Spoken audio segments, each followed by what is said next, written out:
Chapter 239. Feng Tianjiao coldly snorted. I think they really did clean up their tail and swept it to your side. When someone investigates, you'll be a ready-made scapegoat.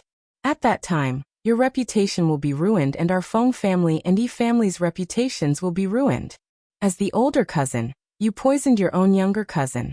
Once this matter comes out, the unlucky ones will be our two families while nothing will happen to the Qiu family. They really have a good plan. Hearing Feng Tianjiao's analysis, Yilin felt unwell. She didn't want to admit that she was being used. No, that won't happen. Ruoshui and I agreed that as long as I help her this time, she will help me pursue brother Ruobai. Yilin said excitedly. Help you pursue Qiu Ruobai? Do you think that's possible?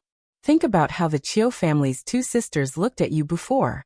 With their arrogant temperament, how could they take a fancy to you? Dream on. The angrier she got, the more her finger poked Yilin's forehead a few more times. Yilin took a step back in pain and covered her forehead with red eyes. But they clearly promised me. The Qiu family is a large aristocratic family and Qiu Ruoshui is the daughter of the first wife. She can't be lying to me. She whispered. What, you still don't believe me? Let me ask you, when you went out to see Qiu Ruoshui, did she say when she would take you to her house to see her brother? She didn't, right? She didn't even mention this matter. Feng Tianjiao said with certainty. Yilin nodded weakly. She asked me out and asked me why Fengwu wasn't drugged. She asked me if I had done something. She threw a tantrum at me and left. I saw that she was so angry at this time, so I didn't dare to mention brother Ruobai. Humph, now you understand. From the beginning to the end, she used a promise she didn't want to fulfill to bait a fool like you into doing things for her. Then what do? Qiu Ruoshui is too hateful. Mom, we can't just let it go. We have to make her give me an explanation. Yilin was so angry that she cried. She only wanted to marry a good man and live a good life. Why did she give her hope only to discover that it was all a lie? The more Yilin thought about it, the sadder she became. She threw herself onto the table and sobbed. Don't cry. Qiu Ruoshui dared to treat my daughter like this. I, Feng Tianjiao, am not someone to be trifled with. I will definitely make her pay the price. A sharp light flashed in Feng Tianjiao's eyes. Qiu Ruobai, don't think about it anymore. With their family's background, it's impossible for them to marry you. Even if your uncle is the head of the Feng family, it's useless. Moreover, Madame Qiu has always harbored resentment towards our Feng family. As long as they are related to the Feng family, she will not let Qiu Ruobai marry them. That concubine's daughter, Feng Ting, wholeheartedly wants to get into the Qiu family through Qiu Ruoshui. She wants to marry Qiu Ruobai so much that she's going crazy. Little does she know that Madame Qiu will not allow any of the Feng family's daughters to become her daughter-in-law. Others might not know about the knot in Madame Qiu's heart, but Feng Tianjiao was very clear about it. This was the first time Yilin had heard that Lady Qiu actually had a grudge against the Feng family. This shocked her because she had never heard anyone mention this before. What's going on? Why would Madame Qiu have a grudge against the Feng family? This matter, I'll have to start from your uncle's marriage. Feng Tianjiao told Yilin about how the Feng family had initially wanted Madame Qiu to be their daughter-in-law. Later, the current Madame Lan beat her to it, and became engaged with Feng Tianxing. Then Madame Qiu married into the Qiu family.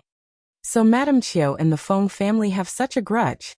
This was the first time Yilin had heard about this matter. If she had known about this earlier, she would not have cooperated with Qiu Ruoshui. Mom, why didn't you tell me earlier? If you had told me earlier, I would not have agreed to help Qiu Ruoshui no matter what, Yilin complained. You still dare to complain to me? How would I know that you didn't like any other boy and instead took a fancy to Qiu Ruobai? If she had known, she would have told her daughter first. Since you already know about this matter, stay away from the Qiu family in the future. Don't be so stupid and let others use you. Fortunately, nothing happened to Fengwu that day. If something really happened, your grandfather might have killed you. Feng Wuliu had always been a person who clearly distinguished kindness and grudges. Moreover, he was very stubborn. If the matter of Yilin poisoning Fengwu really happened, it would be natural for Feng Wuliu to clean up the family. Hearing Feng Tianjiao's words, Yilin was really scared. Her stern grandfather had always been the person she was most afraid of. She did not doubt that if this matter was exposed, there was more than a 50% chance that her grandfather would directly kill her. The more she thought about it, the more scared she became. The more she resented Chiao Ruoshui and her sister. Chiao Ruoshui, you have always treated me, Elin, as a fool. Don't think that I will just let it go. This matter is not over yet. Just wait and see. At this time, the Feng family was also very lively. Today, Master Feng announced a big matter. Feng Tianqing was hired by the Notre Dame du Starlight to be a teacher, and Feng Yanran would also go with him. Because Feng Tianqing sacrificed 20 years of his youth to protect the peace of the human world, Feng Yanran received the opportunity to enter the school without taking the exam. 2 days later, Feng Tianqing and Feng Yanran, this pair of mother and daughter, would leave the Feng family. Everyone in the Feng family congratulated Feng Tianqing and Feng Yanran, but Feng Ting was very uncomfortable in her heart. She was a young miss of an aristocratic family, and did not need to study at the Notre Dame du Starlight like other people. In her family, there were many opportunities to learn those profound sword skills. If it was just studying at the Notre Dame du Starlight, it would not be a big deal. However, Feng Yanran was exempted from the exam. This quota could only be obtained by a family that had made outstanding contributions to the human world. It represented a kind of honor, and those who had this quota would specially send an instructor to guide them as soon as they arrived at the school. They would also have priority to choose the inheritance in the Mirage. It could be said that Feng Yanran would definitely become very famous. In the past, those who had obtained this exemption would at least be a demon swordsman, or an epic archmage no matter how bad they were. This quota represented future achievements. How could Feng Ting not be jealous? She had to work harder. It seemed that she had to go to the Mirage more often. She had to find a good inheritance. The important inheritance of the Feng family would not be passed down to the daughter. Only Feng Juntian, the future head of the family, could inherit it. If she wanted to obtain great strength, she had to think of a way. Ting Ting, what's wrong? Are you in a bad mood? Tian poured a cup of tea for Feng Ting. Today, the two of them had agreed to watch a musical, but sitting in the private room, Feng Ting was clearly a little absent-minded. Therefore, Tian asked her worriedly if she was in a bad mood. Chapter 240. It's nothing. It's just that in 2 days, little aunt and little sister Yanran will go to Notre Dame du Starlight. I'm a bit reluctant to part with little sister Yanran. Of course, Feng Ting couldn't tell the truth, so she just gave a random reason. Tian always thought that Feng Ting was a very kind girl, so he naturally believed her words. He frowned slightly and wanted to say something, but stopped. He seemed to be in a difficult position. Ting Ting, you should stay away from Feng Yanran in the future. Don't get too close to Aunt Tianxing either. It's not good for you to interact too much with them. Why do you all say that? Last time, Elin also told me to stay away from them. Now you're saying the same thing. Big brother Tian, are you hiding something from me? Feng Ting looked at Tian suspiciously. Tian was so anxious that he scratched his head. He promised his mother that he wouldn't say anything outside, but he didn't want to hide it from Ting Ting. What should he do? Big brother Tian, if you know something, can you tell me? I promise I won't tell a third person. Ever since Elin said those words that day, she had always felt that something was wrong, but she couldn't figure out what was wrong. Originally, she didn't think too much about it because she couldn't figure it out, but today, she heard Tian say the same thing again. This was very problematic. Did Big Aunt really know some secrets of the Feng family? That's why she warned her children so much. She was suspicious and made up her mind to find out this secret from Tian, this idiot. Tian was still a bit hesitant. He didn't know if he should tell Feng Ting. Looking at Feng Ting's pleading eyes, Tian couldn't bear to reject the girl he liked. Ting Ting, what I told you today, don't mention it to anyone else after you leave this room. Otherwise, it won't be good for you. Even uncle and grandfather will be angry at you. Although he had already decided to tell Feng Ting some of the truth, for Feng Ting's future in the Feng family, there were some things he had to remind her of. Although Tian was impulsive and wasn't as smart as his brother, he was very good to the person he liked. All these years he had been thinking about Feng Ting. Unfortunately, Feng Ting was too proud and wanted to marry into a big family. She wouldn't consider a small family like the Yi family. Tell me. I promise I won't tell anyone. Feng Ting was more curious. What secret was it that it involved her father and grandfather? It all started when my mother was young. In Yi Tian's narration, Feng Ting heard a secret from 30 years ago. 30 years ago, the mistress of the Feng family was still Feng Wuliu's wife, Li Ruo. Li Ruo wasn't an ordinary woman. On the surface, she was only a legitimate daughter of a middle-class family, but in reality, she was an astrologer. She could predict the future through the trajectory of the stars. Although she could only predict the future related to herself and her family, this ability was already very impressive. Li Ruo was a smart woman. She had been hiding her strength. In everyone's eyes, she was just a very ordinary noble girl. Even when they heard that she was married to Feng Wuliu, she didn't use her strength to divine the future for the Feng family. Because Li Ruo carefully hid it, no one in the Feng family discovered Li Ruo's identity as an astrologer. It wasn't until the 3 children gradually grew up that things changed. 30 years ago, the 3 siblings of the Feng family were still very young. Feng Tianqing was only 15 years old. Feng Tianjiao was 12 years old. And Feng Tianqing was only 10 years old. Among the 3 siblings, it was probably because the youngest sister, Feng Tianqing, wasn't so favored by their mother. Feng Tianqing's personality was more favored by Feng Wuliu and Feng Tianqing. So Feng Tianqing and Feng Tianqing's relationship was better than Feng Tianjiao's. Even Feng Wuliu felt more heartache for this youngest daughter, who wasn't favored by her mother. For some unknown reason, as Li Ruo's daughter, Li Ruo liked Feng Tianjiao more. She doted on Feng Tianjiao a lot, which resulted in her unruly and willful personality. The Feng family didn't understand why Li Ruo liked Feng Tianjiao so much. A normal family would feel more heartache for their youngest daughter. Unfortunately, the Feng family would never understand the answer to this question. As the children grew up, Li Ruo's body became worse and worse. Every astrologer had a short lifespan because they knew the future. Knowing the future required the exchange of life force. Feng Wuliu didn't know about this. He only thought that because Li Ruo's body was naturally weak and she forced herself to give birth to 3 children, her body became weaker and weaker.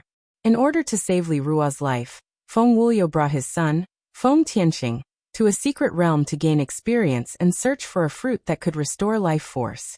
After Feng Wuliu and Feng Tianqing left, only the 3 of them were left in the family. Feng Tianjiao grew up in Li Ruo's hands. She had the deepest feelings for Li Ruo among the children. Ever since Li Ruo's body collapsed, Feng Tianjiao had been guarding Li Ruo. As for Feng Tianqing, because he wasn't favored by his biological mother, other than the routine greetings every day, he wouldn't ask for a rebuff and go up to her.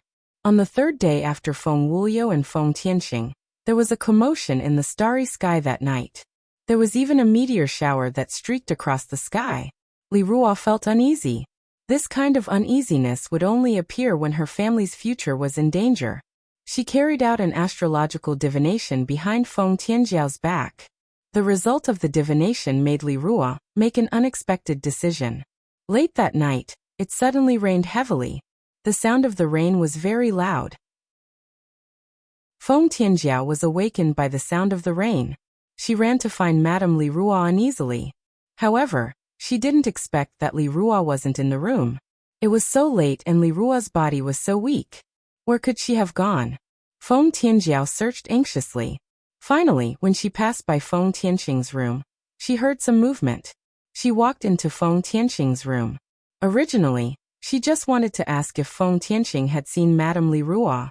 She didn't expect to see Madame Li Ruo holding a sharp dagger and chasing after Feng Tianqing. Her eyes were very firm and had a strong killing intent. Her mother actually wanted to kill her own daughter. This discovery caused Feng Tianjiao to be stunned. Originally, Li Ruo's strength was far superior to Feng Tianqing's. Unfortunately, her body was damaged too much. It wasn't enough for her to complete the task of killing Feng Tianqing. In order to not be killed by Madame Li Ruo, Feng Tianqing pushed Madame Li Ruo away and rushed into the heavy rain alone. At this time, Feng Tianjiao finally regained her senses. She rushed forward to help Madame Li Ruo up. After being pushed by Feng Tianxing, Madame Li Ruo's vitality disappeared even faster. Mother! What's going on? Why are you doing this? Feng Tianjiao really couldn't understand. No matter how kind her mother was, why would she want to kill her own daughter? Although she didn't like this daughter, the 12-year-old Feng Tianjiao cried like a tearful doll. She supported Madame Li Ruo and asked while crying. Chapter 241. She felt that her mother must have been sick to the point of losing her mind. Otherwise, how could she have killed someone? Moreover, the person she killed was her own daughter. She desperately tried to find an excuse for her mother, unwilling to believe what she just saw. It's too late. Cough cough. All of this is indeed heaven's will. Cough, Jiao Er, promise mother. Kill your younger sister. You must kill your younger sister. Or else the entire Feng clan. Cough. The entire Feng clan will be destroyed by her hands. Cough. She will bring disaster. You must kill my younger sister. Cough. Only by doing this can you save the Feng clan. Li Ruo tightly grasped Feng Tianjiao's hand. Her whole body was weak as if she only had one breath left. Feng Tianjiao desperately shook her head. Tears couldn't stop flowing down. Mother, what are you talking about? Why can't Jiao Er understand? Jiao Er, be good. Cough. Now you must remember everything your mother says. You must never forget. Cough. Actually, your mother is an astrologer. Cough cough. When the three of you were just born, your mother had already divined your futures. Cough. Feng Tianjiao didn't have time to calm down the emotions in her heart. She was stunned by her mother's words. She completely didn't think that her gentle mother would be an astrologer. Astrologers were a special profession on the continent. They could foresee a certain future through the stars. Because of this special ability, every astrologer was a national treasure. If Li Ruo didn't hide her identity as an astrologer, even if she married a prince, she wouldn't be unable to do so. Even if she was only a daughter of the first wife of a small family, she wouldn't hide anything. It was because of the special status of an astrologer in the kingdom that Feng Tianjiao was stunned by her mother's true identity. Heavenly Star. Heavenly Star. Heavenly Star's future is the most obscure among the three of you siblings. Cough. Mother can only see a sea of blood, and nothing else. Cough cough. All these years, Mother has always had an ominous premonition, and could never bring herself to like Heavenly Star. Cough cough. Even if she is my daughter. Until tonight, because of the appearance of the meteor shower, I divine the stars again, and finally let me discover. Cough cough. So the Heavenly Star is the Feng family's bane. She will harm the entire Feng family. Everyone in the Feng family will die. Cough. No one can live. Remember, you must kill Tianxing. Kill Tianxing. She will bring Mo Xing to our Feng family. Cough. The Feng family will be destroyed by her and Mo Xing. After saying this, Li Ruo could no longer hold on. Her arm fell to the ground and she stopped breathing. Mom! Feng Tianjiao screamed shrilly. The outside world seemed to be isolated by the rain. Her screams were also drowned out by the rolling thunder and rain. After crying, Feng Tianjiao naturally thought of carrying out her mother's dying order. She wanted to kill Feng Tianxing. Since this was the last thing her mother wanted her to do, then she must do it no matter what. Unfortunately, before Feng Tianjiao could kill her sister, Feng Tianxing, Feng Wuliu and his son returned. It turned out that when Feng Wuliu left, he brought Li Ruo's life stone with him. After only 3 days, the life stone became dimmer and dimmer. The light was about to disappear. The father and son immediately rushed back home. They didn't expect to see the two sisters fighting when they got home. Feng Tianxing's body was full of injuries. Although Feng Tianjiao was also injured, it was lighter than Feng Tianxing's. When Feng Tianjiao saw that her father and brother stopped her from killing Feng Tianjiao, she immediately told them what her mother said before she died. She didn't expect that Feng Wuliu and Feng Tianxing didn't believe her. Instead, they blamed her for wanting to kill her sister when Li Ruo just died. They felt that she had let down Li Ruo's years of love. Feng Tianxing also didn't know what was going on. Otherwise, with the fact that Li Ruo wanted to kill her, the relationship between the two sisters would enter a freezing point. The father and son of the Feng family were more protective of their youngest daughter, Feng Tianxing. They also alienated Feng Tianjiao. Feng Tianjiao didn't give up because of the alienation of her family. Instead, her killing intent towards Feng Tianxing flourished. Feng Tianjiao loved Li Ruo the most. In order to complete her mother's dying order, Feng Tianjiao planned to kill Li Ruo several times. When Feng Wuliu found out, she didn't know how many times she was punished. She was almost beaten to death several times. After her injuries were healed, she still continued to assassinate Feng Tianxing. Later, in order to avoid Feng Tianjiao, Feng Tianxing took the initiative to go to the Blood Moon Forest to guard the boundary. Because of Feng Tianxing's concession, Feng Wuliu and his son felt even more sorry for Feng Tianxing. Their feelings towards Feng Tianjiao became even weaker. Especially after Feng Tianjiao insisted on marrying the son of a small family, the relationship between Feng Tianjiao and the rest of the Feng family almost broke through the freezing point. After so many years of contact, it was just a matter of face.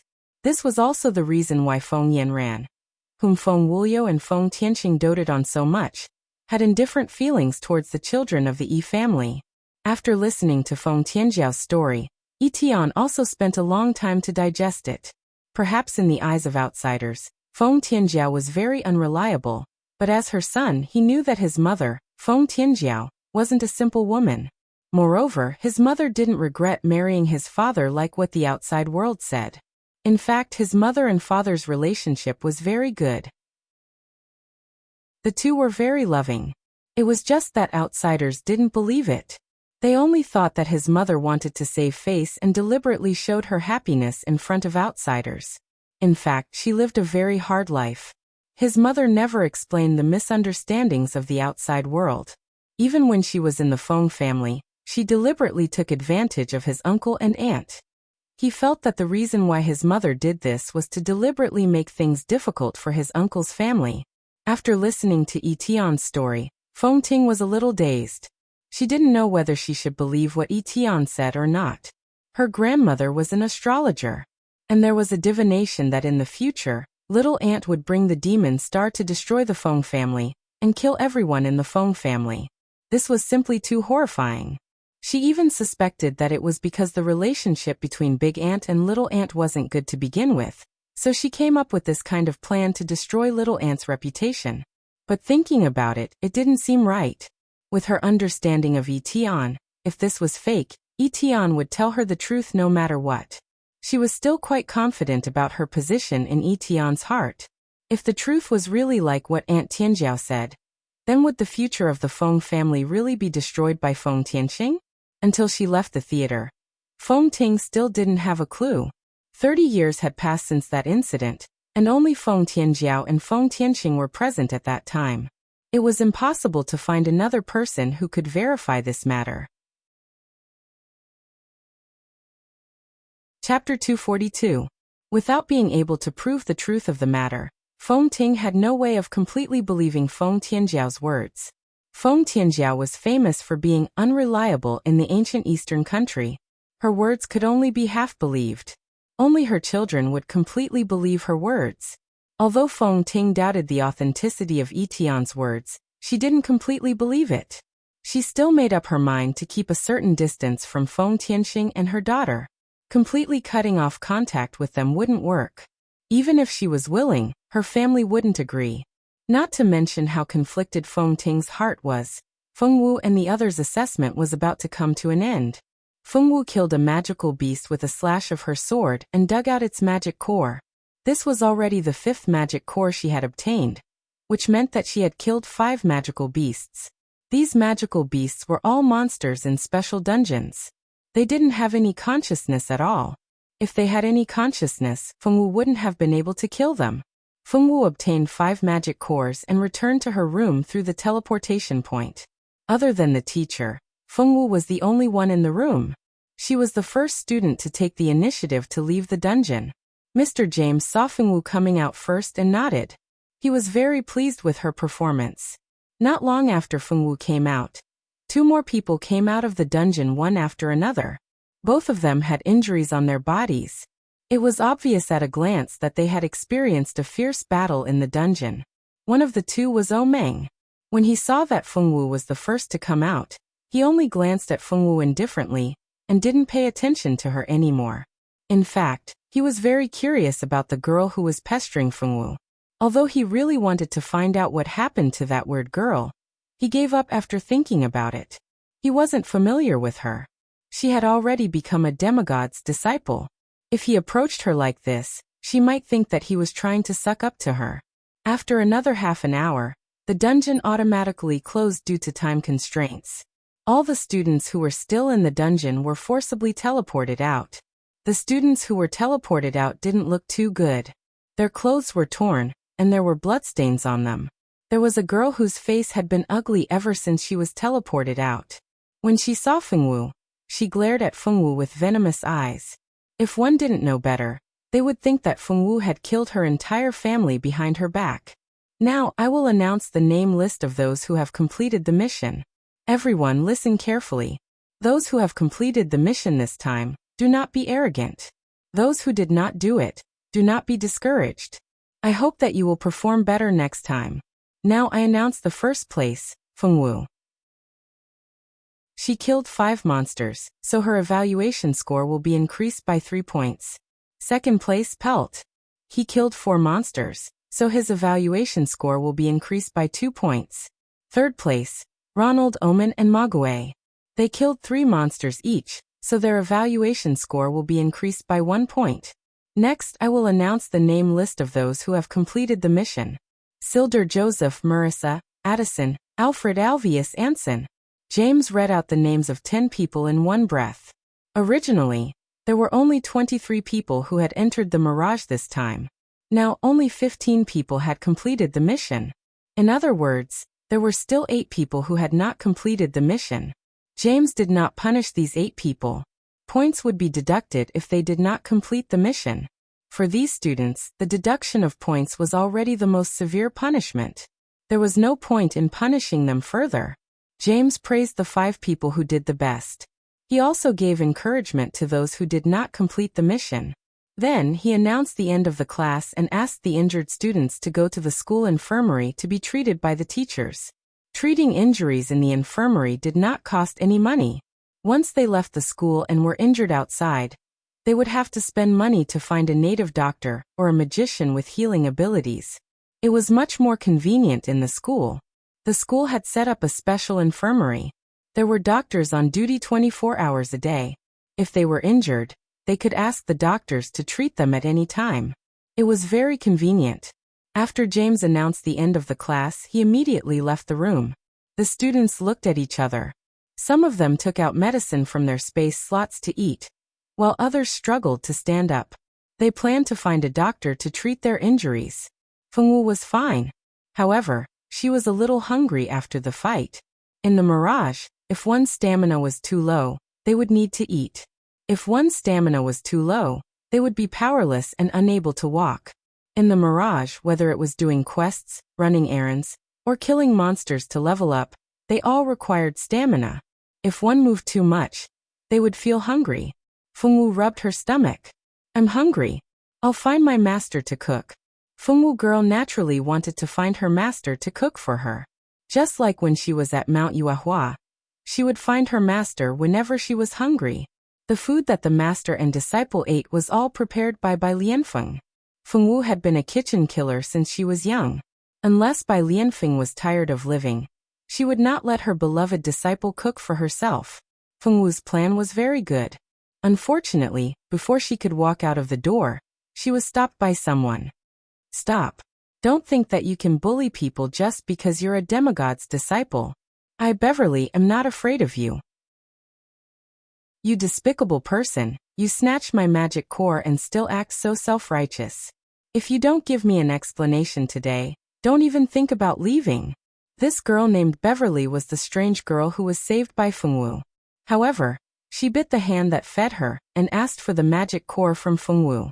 Beverly was not a beautiful girl, but she was still a lovable little beauty. Now that she was blocking Fengwu with an aggrieved look, people could not help but think more. Beverly was not an aristocrat. She was just the daughter of a small businessman. Her family opened a small grocery store.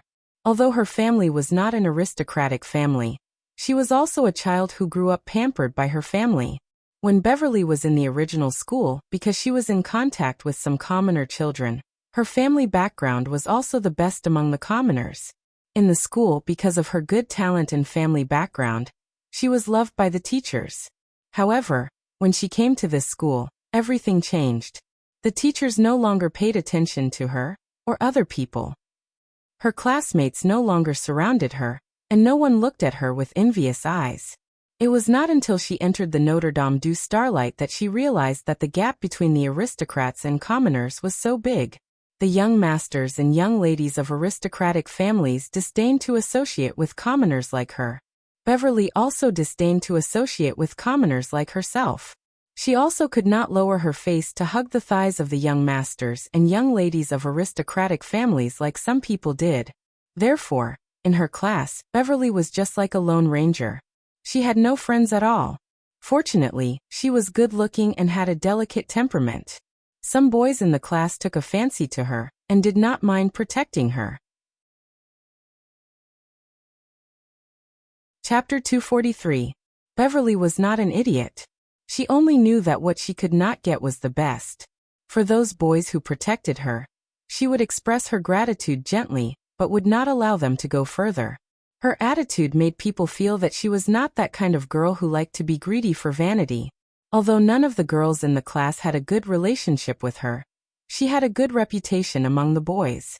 Originally, Beverly thought that it was good. Even if she could not be friends with the other girls in the class, she did not mind. But she had never thought that a girl called Fengwu would appear. She was just a shameless woman whose reputation was ruined, and she even gave birth to a child out of wedlock. However, she was fortunate enough to be accepted as a successor of a demigod. Even if Beverly did not know Fengwu, she could not help but feel jealous of her.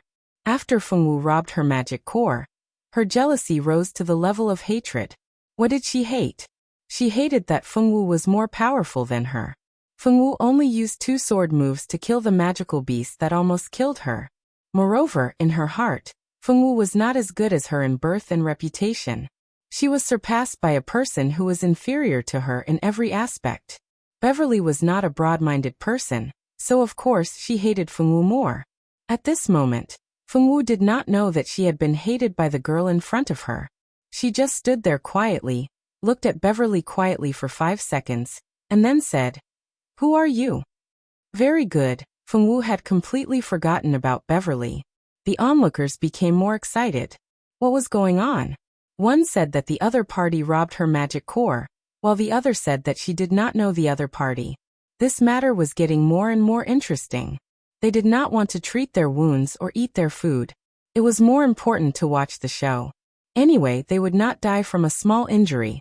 If they did not eat for the time being, their physical strength would not decrease too fast. They would definitely be able to hold on. Now they had better seize the time to watch the show. Beverly had thought about all kinds of reactions Fengwu would have when she saw her, but she had never thought that the other party would directly deny seeing her. Beverly was so angry that her face turned red. In her heart, she labeled Fengwu as a shameless person who pretended to be ignorant. Fengwu did not know that because she did not remember the other party, she had become more guilty in the other party's mind. You still don't want to admit it. You were the one who stole my magic beast. I was about to kill it, but you suddenly appeared when I was about to kill it. You gave the magic beast a final blow and stole its magic core. It's all because of you that I couldn't complete the task given to me by my teacher. You're too shameless. When the story came out from Beverly's mouth, it became different. She concealed the fact that she was chased by the magical beast, and only said that Fengwu robbed her of her magical beast.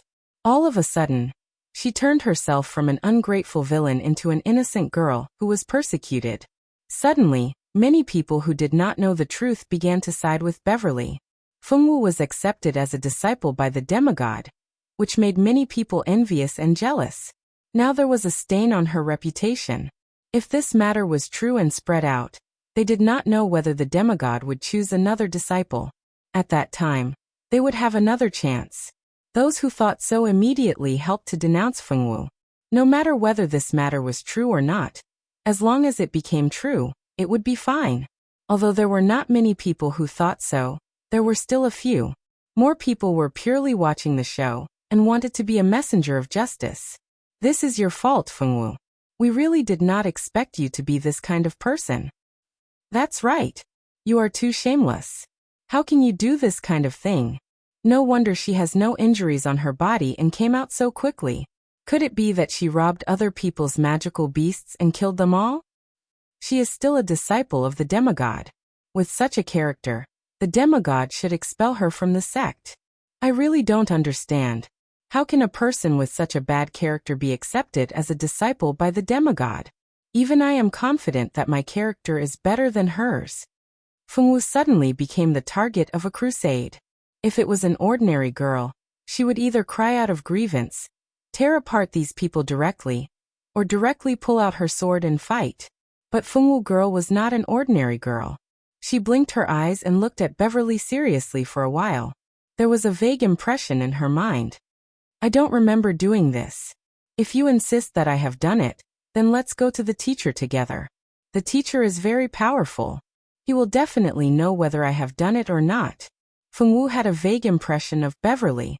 She did not remember doing what Beverly said, but Beverly seemed to insist that she had done it. So Fengwu changed her mind and decided to go to the teacher. Ajur had said that the teacher was very powerful. If there was a problem, it was right to go to the teacher. Ajur was referring to academic problems, not this kind of thing. Beverly's crying stopped. She did not know how to continue. Go to the teacher? Of course not. If she really went, the teacher would repeat what happened in the instance. How could she face others? Don't think that I don't know what you want to do. You just want to use the name of your demigod master to ask the teacher to help you. Don't even think about it. I, Beverly, am not so stupid. No matter what, she would not go. Beverly bit Fengwu and would not agree to go to the teacher. Finding that Beverly changed her face the moment she heard that she was going to find a teacher, some smart ones also guessed that it might not be as what Beverly had described. Therefore, they became silent at once as they moved back a few steps. They were not idiots. It was better for them to stay far away at this moment. There were smart people, but of course, there were also some fools who had been instigated by Beverly. These people not only failed to find the loopholes in Beverly's words, but also thought that she was right. A demigod must be respected by the teacher. If this matter was brought to the teacher, the one who would suffer losses would be this girl called Beverly. Oh Meng, who had been looking on coldly, felt that people like Beverly were very shameless. Beverly, you said that Fengwu snatched your magic core. Then how many magical beasts have you killed in the special instance dungeon? Silda, who hadn't joined in the discussion, couldn't help but ask at this time. Beverly blushed as she didn't even kill a single one. She couldn't utter a word. So you didn't kill any magical beasts. Silda pushed away the people in front of him and looked at her with disdain. You said that Fengwu stole your magical beast and caused you to fail the mission. I'm curious. Even if Fengwu gave you the magic core in her hand, would you be able to pass the mission? If you want to pass the mission, no matter what you say, you have to have another magic core in your hand. The girls who were watching the fun covered their mouths and giggled. Beverly's words could not withstand scrutiny. As long as they asked and thought carefully, they would understand that things were not like what she had said. Chapter 244. Being ridiculed by the surrounding girls, Beverly's face turned red and blue. She had never thought that someone among the girls would speak up for Fengwu. Shouldn't they all hate Fengwu? She was just a commoner, but she had obtained such a great fortune. Weren't they disgusted and jealous of her? Beverly didn't understand. It wasn't that the girls weren't jealous of Fengwu, but not all of them were as brainless as Beverly. Anyway, Fengwu already had a demigod behind her. Even if they didn't give face to Fengwu, the demigod behind her had to give face to her. Very few people in the school knew about Fengwu's identity. In the eyes of most of the students, Fengwu was just a commoner girl. Although she had made a few friends with high status, it couldn't cover up the fact that she didn't have a high family background. It was because she didn't know Fengwu's true identity that Beverly dared to attack Fengwu so fearlessly and wanted to ruin her reputation. After she snatched my magic core, I always wanted to get it back from her. That's why I didn't have time to kill other magical beasts. Beverly wasn't a girl who would back down after hearing a few words. She stammered out a few sentences, which could be considered as an excuse for not being able to hunt magical beasts. You spent so much time chasing Fengwu for her magic core. Didn't you think about killing another magical beast? Silder sneered. Obviously, he didn't believe her words. I was too angry at that time. I forgot about it. Can't I? Beverly looked at Silder and said angrily. Sure, why not? Anyway, the grade is yours. What you want to do is none of our business. Silder shrugged and said indifferently. When the other students saw Silder making Beverly so angry that she almost vomited blood, they all wanted to watch a good show. You don't go too far. I know you and Fengwu live in the same dormitory. You purposely found me trouble in order to exonerate Fengwu. Beverly bit her lips with tears in her eyes. She looked as if she had been bullied and wronged. Seeing her acting like a white lotus, the girls disdainfully moved their eyes away. They despised women like Beverly who had no status and couldn't recognize the reality. Especially the girls who were in the same class as Beverly. They had long disliked Beverly. She pretended to be a goddess in the gang all day long. They didn't know who she pretended to be sacred and inviolable. However, the boys in the class actually fell for her trick. Many boys really liked to hang around her. Even if she gave them a cold shoulder, they still enjoyed it. As for the girls, as long as they gave Beverly a cold shoulder, they would be accused by the boys of taking advantage of their power to bully others. Otherwise, they would have a bad heart. Beverly even put on a pitiful expression as if she was being bullied. As a result, none of the girls in the class liked to hang out with her. Even those who were born as commoners didn't like to hang out with her. Beverly was a girl who was arrogant and didn't know her own status. If they really wanted to be friends with her, they would have to worry that they would be scolded at any time. Seeing Beverly suffer a loss in the hands of Silder, the girls in the same class as her were in a good mood. This bitch deserved to be taught a lesson. If it weren't for a bunch of brainless boys in the class protecting her, she would have long been taught a lesson by the other girls. She was still free and unfettered until now. I admit that I'm in the same dormitory as Fengwu. So what? Can't someone say something fair for you? Fengwu said that she would go to the teacher. You said that the teacher would side with Fengwu who had a demigod as her backer. Therefore, the teacher wouldn't go no matter what. I say something fair for Fengwu. You have something to say. Does the truth have to be on your side? If anyone doesn't speak for you, they will be accused of harboring ill intentions and deliberately making things difficult for you. Silder had a sharp tongue. The moment he opened his mouth, he uttered a long string of words to make things difficult for Beverly. When did I say that? You're bullying me.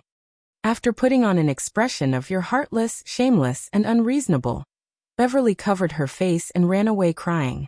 She had no choice but to run away.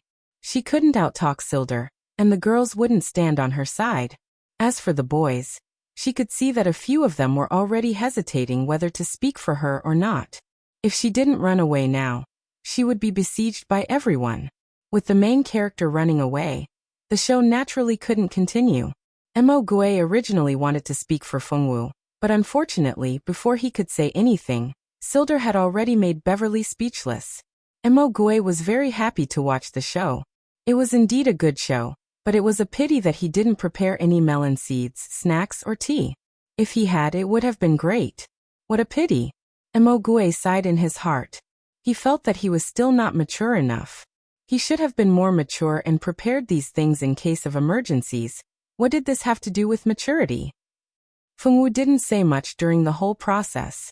She was reduced to a passerby, watching Silder and Beverly fight. The whole process was exciting, one climax after another. With the main character running away, there was no more show to watch. The whole thing was left unsettled. Fengwu was dragged by Silder and Mo Gue to the infirmary to treat her injuries. Although Fengwu didn't receive any treatment, Silder and Mo Gue both suffered some minor injuries. Since it didn't cost them money, it wasn't a big deal to treat them. The three of them went to the infirmary, which was empty at the moment. The 20 or so people took turns to treat them. It didn't take long for all of them to be healed. Only their torn clothes needed to be changed. The equipment in the Mirage could be crafted by players themselves. They could also be obtained from killing bosses or completing certain quests. Fengwu and the others weren't wearing high-level equipment. If they wanted good equipment, they either had to be strong enough to farm for it, or have the money to buy a set on the street. Since Mo Gue and Silder's clothes were torn by monsters, they had to get 2 new sets. As for Fengwu, she didn't need to worry about equipment at all, because she had a good master. After the 3 of them came out of the infirmary, Mo Gue and Silder went to farm bosses to pick up equipment. Fengwu, on the other hand, was shopping and eating on the street alone. Roast meat, top-grade roast demon pork. It's fragrant and spicy. It's guaranteed to be delicious. A skewer can restore 20% of my stamina. Only 10 silver coins per skewer. Bread. Freshly baked noodles. Only 5 silver coins per skewer. It's cheap and affordable. Bronze set. A full set is guaranteed to cost 50 gold coins. A full set is only 50 gold coins. Can be worn by anyone below level 40. Silver grade equipment is on sale. Don't miss it. It's crafted by a master blacksmith. What are you waiting for? Come and buy it. I'm 18 years old with fair skin and beautiful looks. I'm sincerely looking for a boyfriend. If you're interested, please message me privately. I'm looking for a wife. I'm good at my job. I want a real woman. Scram. Chapter 245. As soon as they exited the Notre Dame du Starlight, the streets were bustling with activity. There were people setting up stalls, looking for boyfriends, looking for wives, all of them crowded together. That scene, Fengwu bought 20 meat skewers from the stall selling meat skewers. The stall seller was overjoyed. Seeing that Fengwu was a cute little loli, he was in a good mood and gave Fengwu a loaf of bread.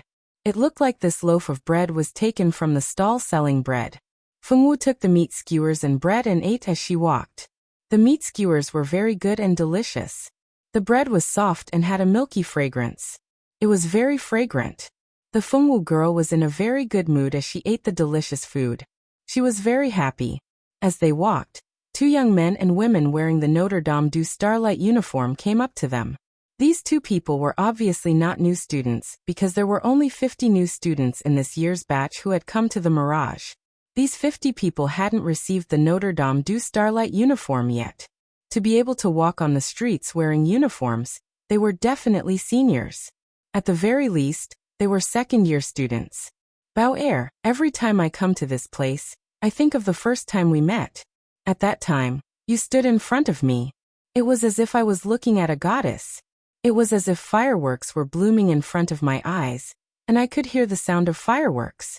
At that moment, I knew I was in love. The boy wearing the school uniform held the shy girl's hand. His eyes were gentle and affectionate. Coupled with his handsome face, he was very attractive to girls. Big brother Norville, the girl named Bao shyly lowered her head and whispered the boy's name. The man selling the bronze equipment looked at the couple in front of him unhappily. Are you going to buy or not? Are you going to buy or not? You pretty boy. You don't have the money to buy equipment, and you still want to pick up girls. Beautiful girl, quickly dump this pretty boy. Fengwu, who was eating meat skewers, looked at this scene with sparkling eyes. This person is amazing. Bao, come and take a look at this. I think this dress suits your temperament very well. If you wear it, you will definitely be so beautiful that people will forget to blink. Pulling out the cheapest piece of clothing, Norville affectionately handed it to the girl. Bao's face turned slightly pale. She took the red dress and compared it with her own body. A sweet smile bloomed on her face. Brother Norville, you have good taste. I'll take this one then. Bao happily decided. Boss, I'll take this one. Taking out 10 gold coins, Norville casually paid the bill. The boss took the money, but in his heart, he was desperately spamming the bullet screen. You gigolo, you only chose the cheapest equipment, and you still stood in front of my stall for so long. If you don't have money, why the F***ck are you pretending to be a wolf? The young couple couldn't feel the boss's resentment at all. They held hands and went to the beach to look at the sea. The virtual realm was a simulated world. Of course, there was a sea in this world. Moreover, the sea was a sacred place for couples to date.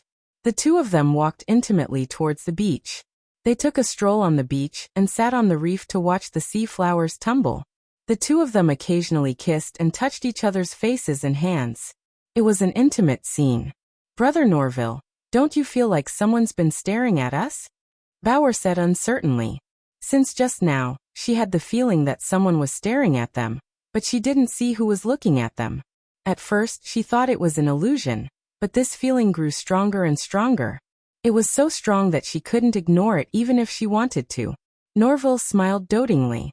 "Silly, you're thinking too much. Everyone around us is busy dating. Who would want to see us?"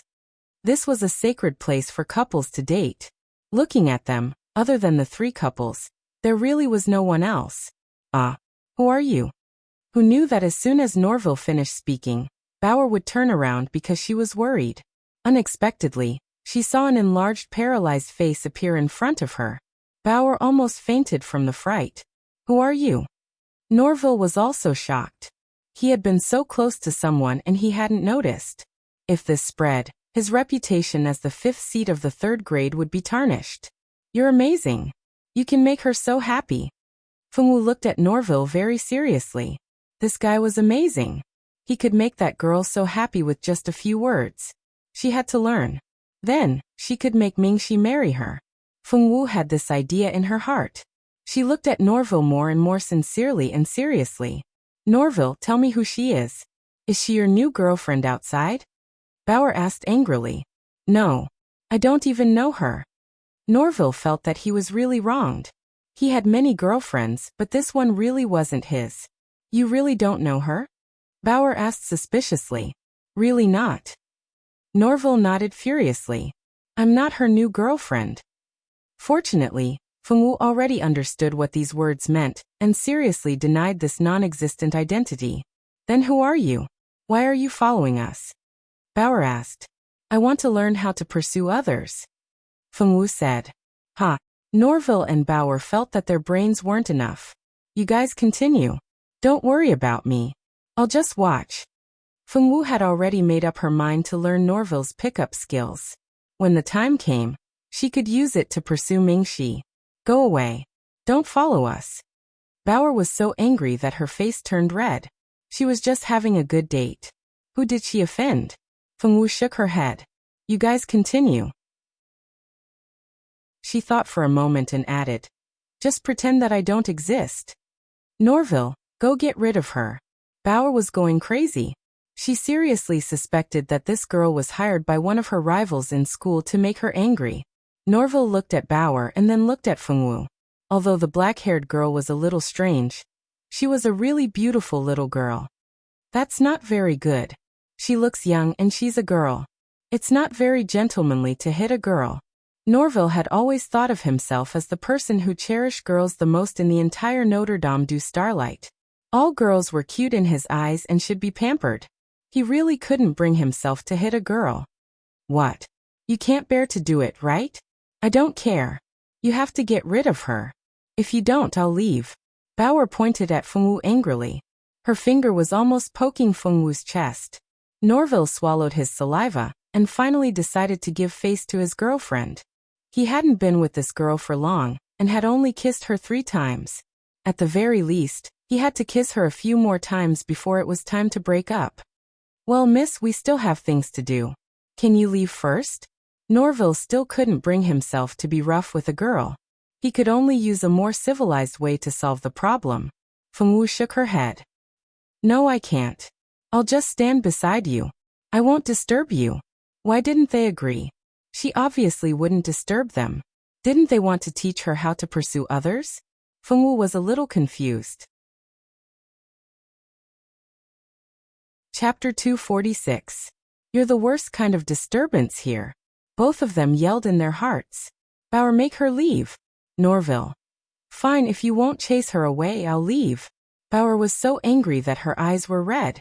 She stomped her feet and turned to run away. "Bow, bow." Norville chased after her for 2 steps, then sighed and stopped.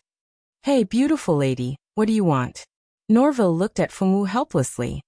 "Please teach me how to make someone agree to marry me." Fengwu stared at Norville and continued. Marry? Norville dug his ears, wondering if he was hallucinating. How old are you now? You want to get married at such a young age? I'm not young anymore. I'm already a mother. Fengwu said. He be good. Don't make a fuss. She must have been the mother of a pet. Raising a pet made her think that she was a mother, and wanted to get married. Were the thoughts of young girls these days so strange? I'm not making a fuss. I must make Senior Mingxi marry me. I want him to be Xiaoye's father. Fengwu looked at Norville stubbornly and said very seriously. Senior Mingxi? The Senior Mingxi you're talking about can't be the one I'm thinking of, right? Norville didn't think much of it at first, but after hearing the name Mingxi, he couldn't help but take it to heart. Mingxi's name was very famous in school. He was the 5th grade's valedictorian, and was known as the prettiest person in the school. His beauty was enough to kill both men and women. Who knew how many juniors and juniors went to the 5th grade's teaching area just to catch a glimpse of him? Not to mention the juniors, even the seniors expressed their interest in him. Unfortunately, Mingxi was like an ice lotus on a high mountain. He didn't show any interest in anyone. He had studied at Notre Dame du Starlight for 4 years, and skipped a grade once. In these 4 years, there had never been any rumors of him having an ambiguous relationship with any girl. Oh, that's not right. There's a girl who seems to have a good relationship with him, and that's Senior Elena. However, Senior Elena said that she and Mingxi didn't have that kind of relationship, and they didn't think that Mingxi would like a tomboy like Elena. A series of information related to Mingxi popped up in Norville's mind, but only a breath of time had passed. I only know one Mingxi, Fengwu said. You want to pursue Senior Mingxi and marry him. Don't tell me your name is Fengwu. Norville suddenly had a flash of inspiration. Fengwu had been in the limelight recently. She had proposed in front of everyone in the student cafeteria, and then a series of scandals had been exposed. People said that she had a child out of wedlock, and people said that she was sinister and vicious, and that she had plotted against her roommates. They said that she was two-faced, and was full of schemes. In short, not a single word was pleasant to hear. However, in the midst of so many rumors, she was still alive and well.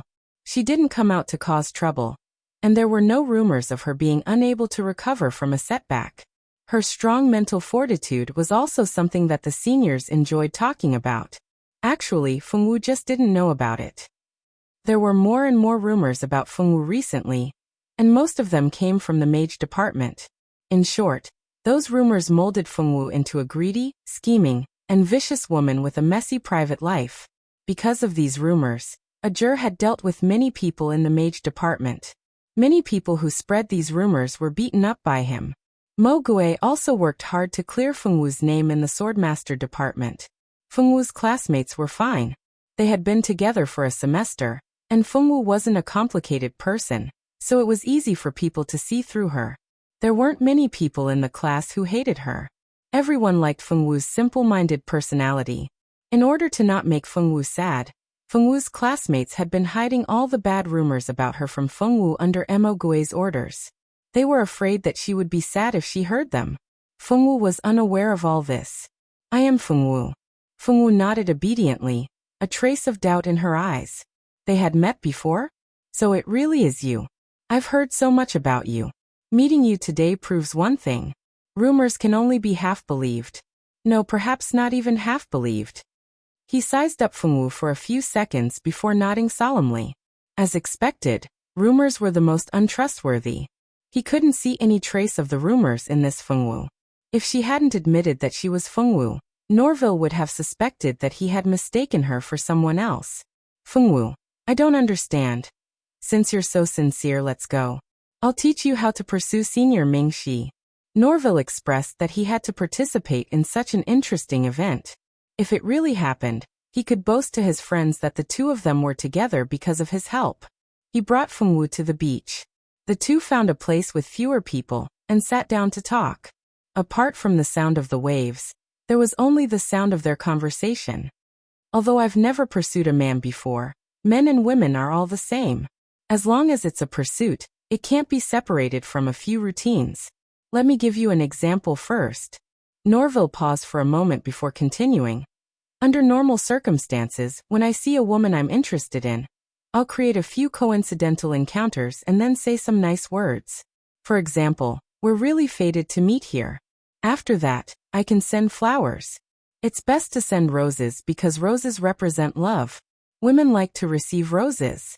When you send flowers, you have to praise the other party, such as flowers match a beauty, or say that the other party is prettier than flowers. I don't need to take notes. Looking at the girl next to him taking out a notebook and pen from the space with a serious face, and then writing there, he suddenly had a bad premonition. What else? Feng Wu's eyes sparkled. In her eyes, Norville had already become a love expert. Let's not talk about the latter part. You should understand what I'm talking about first. Norville deeply felt that he might regret saying those words to the Feng Wu girl. This premonition was getting stronger and stronger. After learning from Norville how to pursue Mingxi, Feng Wu naturally wanted to give it a try. After leaving the virtual world, Feng Wu began to think of a way to have a chance encounter with Mingxi. Then, in the senior class area, she would occasionally see such a scene. Scene 1. One day, the doorbell of Mingxi's dormitory suddenly rang. Then Mingxi opened the door and saw the Feng Wu girl standing in front of his dormitory with an expressionless face. Xiao Wu? Mingxi was confused. Why was she looking for him? Feng Wu. After staring at Mingxi for a full minute, she turned and left. Mingxi, why is she here? Chapter 247. The curious onlookers in the nearby dorm. Didn't you say you were going to confess? Miss, you didn't say anything and just left.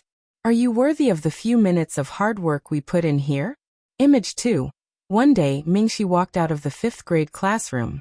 As soon as he walked out of the classroom, he saw a black-haired loli standing at the door. The onlookers looked at her curiously. The onlookers. Did someone come to the classroom to confess to Mingxi again? Are you easy to bully? If you want to confess, just say it. Just pretend we don't exist.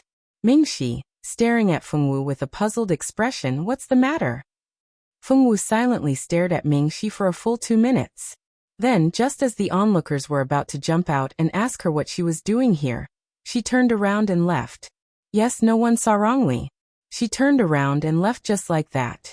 She didn't even wave her sleeves. Mingxi and the onlookers. So what was she doing here? Image 3. Today, Mingxi had just gone to the bathroom and was washing his hands. After washing his hands, he wanted to wipe them with a handkerchief. A white handkerchief was handed to him from the side. Mingxi reflexively took it, wiped his hands, and returned it to the other party. When he turned around, he took 2 steps back. Xiao Wu, why are you here? Mingxi was shocked. This was the entrance to the men's room. Mingxi deeply suspected that the Feng Wu girl had mistaken the men's room for the women's room. Feng Wu stared at Mingxi for a full minute, then said seriously, "We are really fated." After thinking about it, Feng Wu added, "The heavens have destined us to meet here." Then she silently drifted away, leaving Mingxi alone in the wind. He stared blankly at the 2 large words on the wall, men's room. When Feng Wu returned to the classroom, she was in a good mood. She had done as Norville said. Would Mingxi feel that they were fated and agree to marry her? Xiao Wu, you've been going to the seniors' room a lot lately. What are you doing there? Mo Gue went up to Feng Wu and leaned over the table. To find Senior Mingxi. It was a chance encounter, Feng Wu answered. A chance encounter? It couldn't be what he was thinking, right? Mo Gue shut his mouth. He prayed in his heart that Senior Mingxi would be on his own and wouldn't cause any trouble. Unfortunately, no god heard Mo Gue's prayer. The news that Feng Wu had gone to the boys' dormitory and the upper-grade classroom to look for Mingxi had spread throughout the boys' dormitory and the upper-grade school district. Now, it was gradually spreading to the lower grades. Fortunately, Feng Wu's words in the restroom were only heard by Mingxi alone, so it didn't spread. Now the only rumors circulating were that Feng Wu chased Mingxi to the upper-grade dormitory and classroom. Mingxi himself didn't say anything about it. If someone asked him, he would just smile. Moreover, his smile was very creepy. When people saw this smile, they automatically made way and didn't dare to ask. Fengwu's mysterious harassment finally ended with the last chance encounter in the restroom. If you thought this was the end, the Fengwu girl would tell you the truth. You were thinking too simply. On this day, the challenge for the 5th grade's 10 seats began. As the first seat of the grade, he was definitely the strongest in the grade. Of course, this title of strongest was naturally not accepted by many people who thought they were weak. What could they do if they weren't convinced? According to the school's rules, there were 2 opportunities to challenge the top 10 seats of the grade every year. And as the first seat, Mingxi was a popular challenger. Although everyone tacitly agreed that the first seat of the first grade was a juror, this ranking wasn't the official ranking. Even if someone wanted to challenge him, it wasn't the right time. Only after the results of the assessment would the top 10 of the first grade be announced. Because it wasn't time for the first grade to challenge the top 10 seats, they couldn't be picky even if they wanted to. They could only go to the other grades and watch others challenge. Fengwu woke up early this morning to buy a large bouquet of roses from the flower shop in front of the school gates. Today Fengwu planned to give Mingxi roses. Norville had said that roses represented love. As long as he accepted them, he wouldn't be far from a marriage proposal. Today was a big day to give out flowers. She counted out the pocket money she had saved up for the past month. There was a total of 100 gold coins. She wanted to use this 100 gold coins to buy a lot of roses for senior Mingxi. Fengwu naturally didn't have that much money on her. Madame Lan and Feng Juntian had privately given her a lot of gold coins before she left. Unfortunately, Madame Lan and her son had said that she couldn't spend this money carelessly. She could only buy things she needed for her studies. Because of Madame Lan and her son's advice, Fengwu didn't plan on using this money to buy her favorite food or the roses she wanted to give to Mingxi. Because these things weren't for her studies, she couldn't buy them. In order to save up enough money to buy these flowers, Fengwu specially went to find out which type of rose bloomed the most beautifully and expressed her feelings the best. The result of her inquiry was crystal roses. Each flower cost an astronomical price of 1 gold coin. In order to pursue Mingxi, Fengwu was going all out. Although she couldn't bear to spend such a large sum of money on flowers, when she thought about how Mingxi would agree to marry her, she wasn't stingy with this kind of money. Although her heart still ached, with so much money, she could buy a lot of food. Fengwu blinked, hiding the reluctance in her eyes. Little girl, your 99 crystal roses have been wrapped up. Hold them well, they're very heavy. The old flower seller kindly and amiably helped Fengwu wrap the flowers beautifully before handing them over to her. In the end, he was even worried that Fengwu wouldn't be able to carry the flowers, so he kindly reminded her. Okay. Fengwu took the flowers. They were indeed heavy, but this weight was nothing to Fengwu. With one hand, she paid the old man the money that she had already prepared. Fengwu touched the flat money bag. There was only 1 gold coin left. Fortunately, the food in the student cafeteria was notoriously cheap. 1 gold coin was enough to last a month. Little girl, are you buying flowers for your boyfriend? This was the first time he saw a girl buying this kind of crystal roses. Crystal roses symbolized love. Many young men from noble families liked to buy them for the girls they liked. As for a girl buying this kind of flowers herself, this was the first time he saw this kind of flower seller. To propose. Fengwu looked at the old flower seller and answered with a serious face. Propose. Propose? Hee, then uncle wishes you a successful proposal. Although the old man was a bit scared by such a bold answer, he still smiled and gave his blessings. At the same time he sighed. It's so good to be young, holding a large bouquet of crystal roses. Fengwu ignored the gazes of the people around her and walked straight into the campus. After walking into the campus, Fengwu suddenly realized a problem. She didn't know where the 10 seats challenge was held. If she had any questions, she would look for a juror. She took out her communication crystal and quickly called a juror over.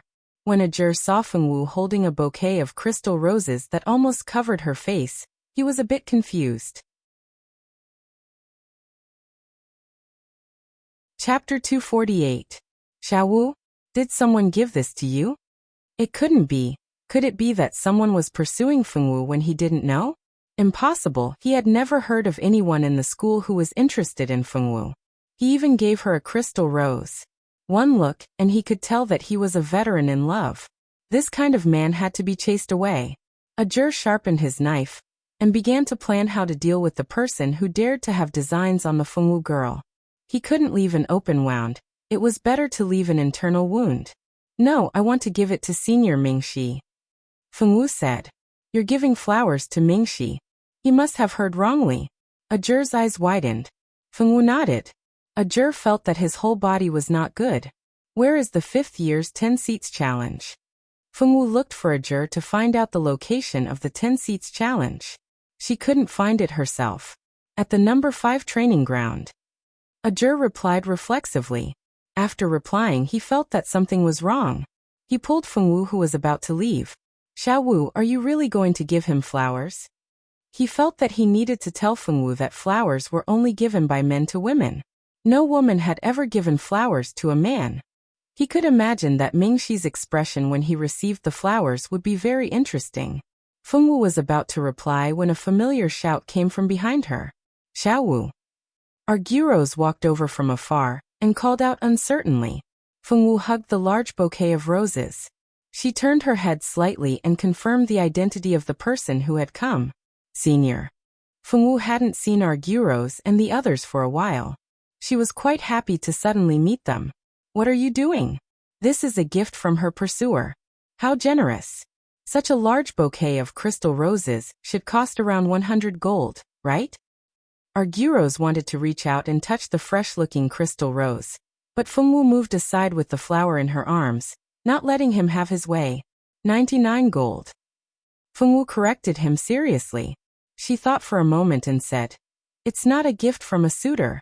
I want to give it to Senior Mingxi. You want to send flowers to Mingxi? Were girls nowadays so bold?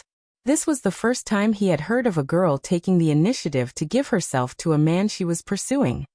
Xiaowu, I support you for your courage. Let's go. I know where Mingxi is. Let's go together. There was a good show to watch. He couldn't wait to see Mingxi's expression when he received the flowers. It would be interesting. Should he record it with the impression stone? In the future, if Mingxi offended him, he could use the impression stone to threaten him. That's a good idea. Maybe he could give it a try. Okay. Fengwu replied. She hugged the flowers and followed behind Arguros. Wait for me. Ajur didn't want to admit that he also wanted to watch the show. If Fengwu barged in, he would have to run away with her. He was going with Fengwu to keep her safe. He had never thought that he was just there to watch the show. Of course not. She rejected Arguro's offer to help her carry the flowers. Fengwu carried a large bouquet of flowers and walked in the school with 2 men who weren't bad in all aspects. One could imagine how many people turned their heads to look at her. Fortunately, the bouquet was too big. It covered Fengwu's face and didn't let too many people discover her identity. Although the number of people who turned their heads was high, most people only turned their heads to take a few glances and didn't pay much attention. After all, today was the day of the challenge for the 10 seats of each grade. There were many exciting battles waiting for them to watch. Where's Arguros? Why isn't he here yet? Elena stared at the entrance of the 5th training ground and asked Skycliff and Ruglas, who had already arrived. I don't know. He said he was going out for breakfast. He'll probably come after breakfast. Ruglas didn't care too much. Is he a pig? He's still thinking about eating on such an important day. The 4th grade will start soon. I heard that the 8th seat of the 4th grade wants to challenge him. Why doesn't he feel threatened at all? Elena said resentfully. Don't worry, that brat will definitely rush back before the start. Ruglas didn't think that Arguros would dare to be late on such an important day. If he doesn't rush back, see if I don't skin him alive. Elena muttered hatefully. Mingxi calmly closed his eyes and rested. Skycliff calmly wiped his sword. The 2 of them had no interest in this kind of boring conversation. He's here. Big sister Elena, look, that brat is finally here. Ruglas was grabbed by Elena and listened to her nagging. When he saw Arguros, it was as if he saw his family. Oh God, his ears were finally free. Elena turned around and saw a certain someone who had disappeared early in the morning. She wanted to rush over and pinch his ear and scold him, but she didn't expect to see a woman holding flowers beside him. How did she know it was a woman? Wasn't that nonsense? Have you ever seen a man wearing a dress? Who was that woman? Could it be Arguros's new girlfriend? This brat is pretty rich. The flowers are so expensive. This bouquet of flowers can't be bought without 100 gold coins. Because Fengwu's face was almost covered by the flowers, and Arguros and the others were not close, it was no wonder that Elena couldn't recognize the girl holding the flowers was Fengwu. Could that girl be Arguros's girlfriend? So he went out in the morning to have a meal with his girlfriend. He even bought such a big bouquet of flowers. Elena wondered why she didn't notice that this brat was so flirtatious before. I don't know, I didn't hear him say he had a girlfriend. Ruglas was also confused. He and Arguros had been good friends for so many years. When he thought that this brat had a girlfriend behind his back, he secretly thought that he must make this brat treat him to a meal. He wanted to eat this brat who was showing off his affection early in the morning. Feeling a wave of malice, Arguros pulled his collar. Why did he feel a little cold? When the three of them got closer, a juror, who had been ignored all this time, was finally noticed. Naturally, Fengwu's real identity was exposed as well. Xiaowu, who gave you the flowers in your hands? Is there a man with bad intentions who extended his evil claws to you? Who is it? Is it this brat, or this brat? Elena pointed and bluntly listed Arguros and Ajur as the main suspects. Even Mingxi and Skycliff couldn't help but look in the direction of Fengwu. Mingxi's eyes were dark. No one knew what he was thinking. Skycliff only raised his eyebrows and continued to clean the sword in his hand. He didn't seem to be interested in anything else. Xiaowu, don't be tricked by bad men. Men are all bad. It's safer to come to sister's arms. Elena was still talking. Even Ajur and the others couldn't listen to her anymore. What are you talking about?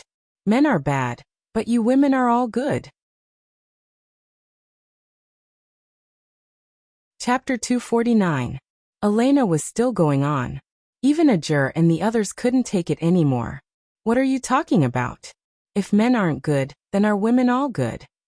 Fengwu listened to Elena's nagging quietly, but her beautiful eyes were fixed on Mingxi. Fengwu hugged the bouquet tightly and walked to Mingxi. She handed the flowers to him. For you. Mingxi, this is the first time in my life that a girl has given me flowers. What should I do? I'm waiting for an urgent reply. Ruglas, I'm so jealous. Why aren't there any girls giving me flowers? Arguros, this is a good show. Hurry up and record it with the impression stone. Ajur, it's too beautiful to watch. Elena, mouth wide open in shock. Brain dead Skycliff. Luckily there were no onlookers this time. There wasn't anyone around them. It was just an inconspicuous little corner. It was a relatively secluded spot, and didn't attract much attention. Mingxi and the others didn't like being stared at, so they took up such an inconspicuous spot. Fengwu saw that Mingxi was just staring at her blankly. She thought about Norville's notes and added, flowers to match a beauty. Arguros and Ruglas couldn't help but burst out laughing. Ajur. Hand on forehead silently. Suddenly his head hurt. Mingxi. Elena Skycliff. When she saw that Mingxi still didn't respond, she looked at Mingxi seriously. Then she said something that almost made him vomit blood. You're more beautiful than flowers. Mingxi, my head hurts. Mingxi didn't know what to do. He definitely couldn't accept the flowers. However, Fengwu looked at him seriously.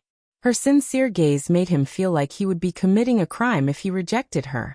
No matter how reluctant he was, he adjusted his emotions and smiled gently like a normal person. I'm sorry, Xiaowu. I can't accept these flowers. If the corners of his mouth weren't so twisted, people would probably think that he was as calm as usual. Fengwu was in a bad mood when Mingxi didn't accept her flowers. Her expectant eyes dimmed. Oh! She put the flowers back into her arms.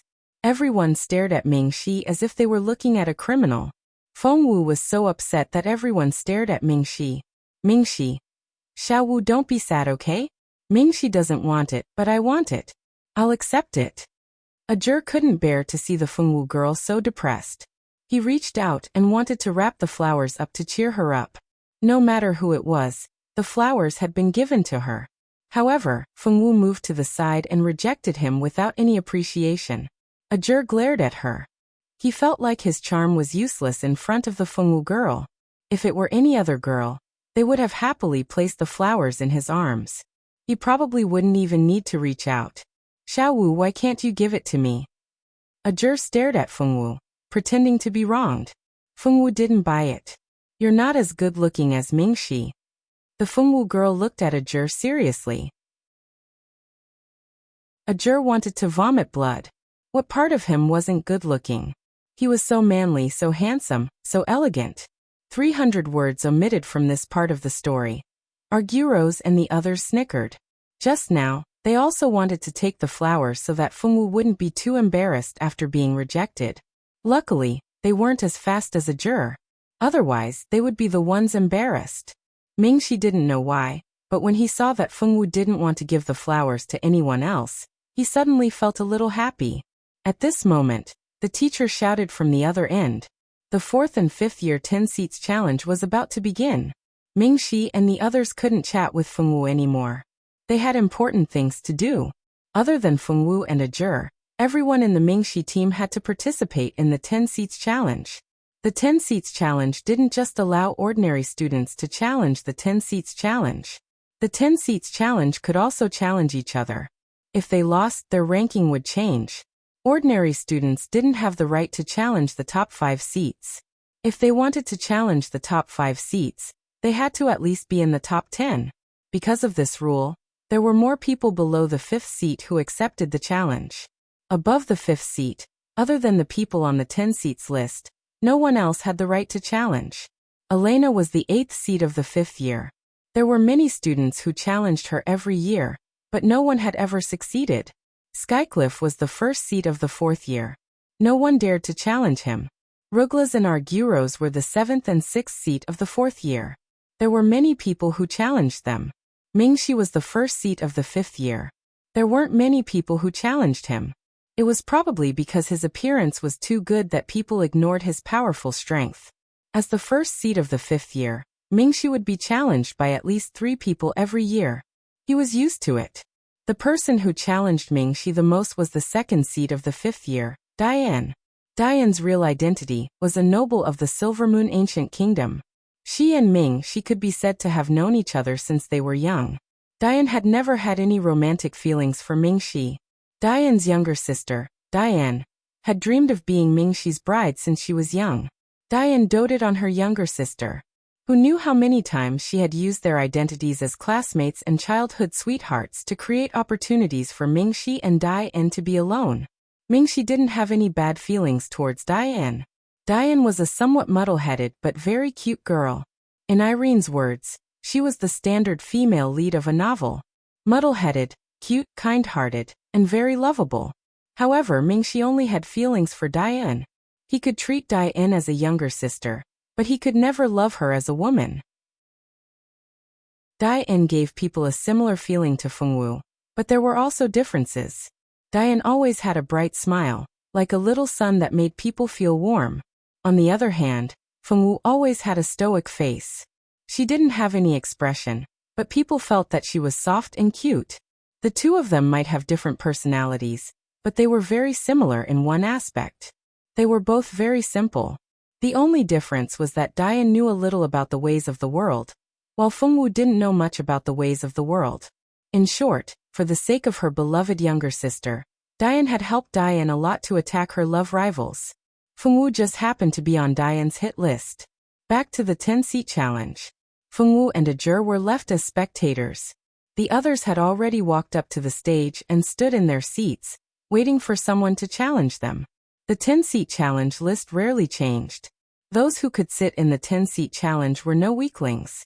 The 5th training ground was filled with cheers and shouts. Most of the people who were screaming were girls.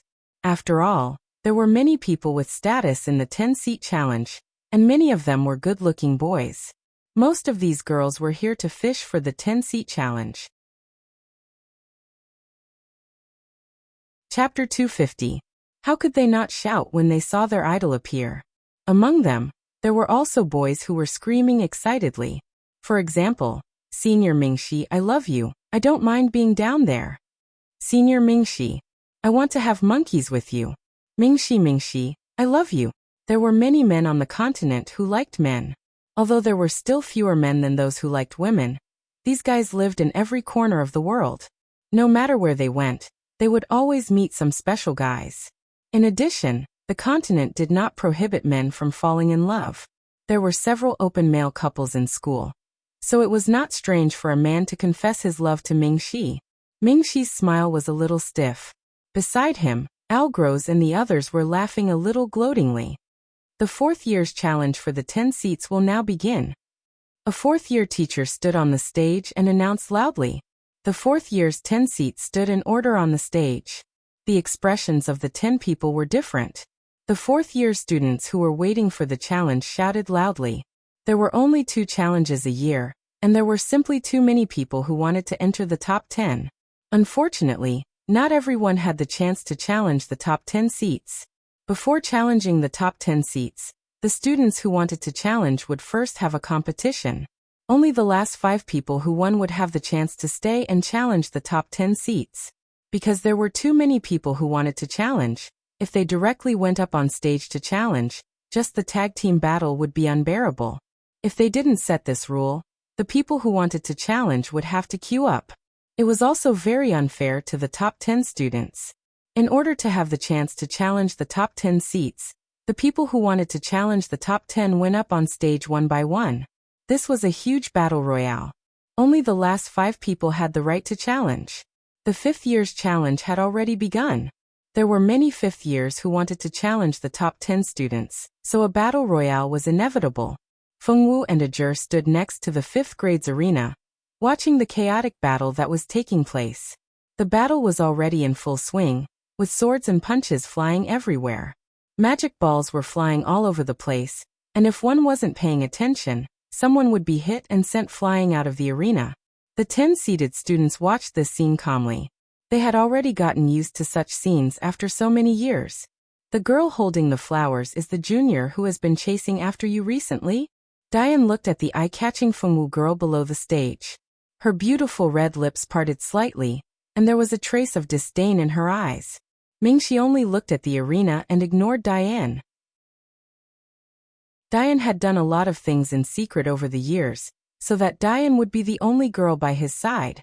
If it wasn't for the fact that she hadn't killed anyone, he wouldn't have ignored her. What a cute little girl, but it's a pity that her character isn't too good. I heard that she secretly allowed her friends to bully her roommates, and even had a son out of wedlock. I believe our noble prince wouldn't take a liking to such a girl with such a bad character, Diane said casually. Diane, what are you trying to do now? Keep your little tricks to yourself, don't go overboard. Mingxi's eyes turned cold. Towards Diane, Mingxi had already tolerated her for various reasons. If she really went overboard, he didn't know how much patience he would have to tolerate her. What? Could it be that you've really taken a liking to that little girl? Your Highness should stay away from that kind of woman. Our Silver Moon ancient kingdom will never accept a princess with such a bad character, Diane sneered. Diane, seeing that we grew up together, I've already tolerated you time and time again. Please don't go overboard. Mingxi's face was cold, and the smile on his face had long disappeared. Mingxi, I'm also reminding you to stay away from that little girl. Don't do anything that will make my sister sad, Diane said bluntly. Unreasonable. Mingxi flung his cloak, turned around, and retreated to the side. He didn't want to continue this meaningless conversation. Diane didn't chase after Mingxi. No matter what, Mingxi was still a prince of the Silver Moon ancient kingdom. She knew where Mingxi's bottom line was. Unless it was absolutely necessary, she didn't want to fight with Mingxi. Fengwu stood below the stage, watching the chaotic battle. She didn't know that 2 people were arguing over her in a corner. Goo. Fengwu rubbed her stomach. She was hungry. What's wrong? Ajur wasn't interested in the chaotic battle on the stage. Compared to watching others fight, he preferred to fight with his own hands. He noticed that Fengwu kept rubbing her stomach. Thinking that her stomach wasn't feeling well, he asked with concern. My stomach is hungry, Fengwu said, feeling wronged. Because she had to buy flowers in the morning, she didn't eat her fill before coming out. Now her stomach felt empty. She was very, very hungry. I'll go buy you something to eat. Wait here obediently. Don't run around, okay? Ajur sighed and reminded Fengwu. Okay, Fengwu answered obediently. Seeing that Fengwu agreed, Ajur left with peace of mind. He knew that Fengwu girl had always been an obedient girl. As long as she promised something, she would definitely do it. Therefore, he wasn't worried that she would run around. After Ajur left, Fengwu stood alone in front of the stage with a large bouquet of crystal roses. She attracted a lot of attention, but she acted as if she didn't see it and didn't react at all. Norville saw a figure carrying flowers from afar, and walked towards the 5th grade stage with interest. He didn't know who sent the flowers. It was such a big bouquet, and he even let a girl carry it like that. Which guy was so ungentlemanly? He had to go over and take a good look. When he got closer, why did that black-haired figure look so familiar? Fengwu. It's really you, Norville said in surprise. When Fengwu saw Norville, her eyes immediately turned red. You're lying. Mingxi didn't accept my flowers. Fengwu felt wronged. In order to buy this bouquet of flowers, she scrimped and saved for a month. She didn't even buy her favorite steamed buns and drumsticks. It was all to save money to buy flowers for Mingxi. She hoped that Mingxi would agree to marry her after receiving the flowers. She didn't expect that not only was Mingxi not happy, he also didn't accept her flowers. You sent flowers to Senior Mingxi. Norville suspected that he had heard wrongly. Didn't you say it? I met by chance and sent flowers. I did all these. Why is Senior Mingxi still unhappy? Fengwu was a sensitive girl. Even if Mingxi kept smiling when he talked to her, she still knew that Mingxi wasn't happy. This made Fengwu very disappointed. When did I ask you to do all these? He was so wronged. He definitely didn't say that. Norville didn't accept this injustice and immediately started to cry out.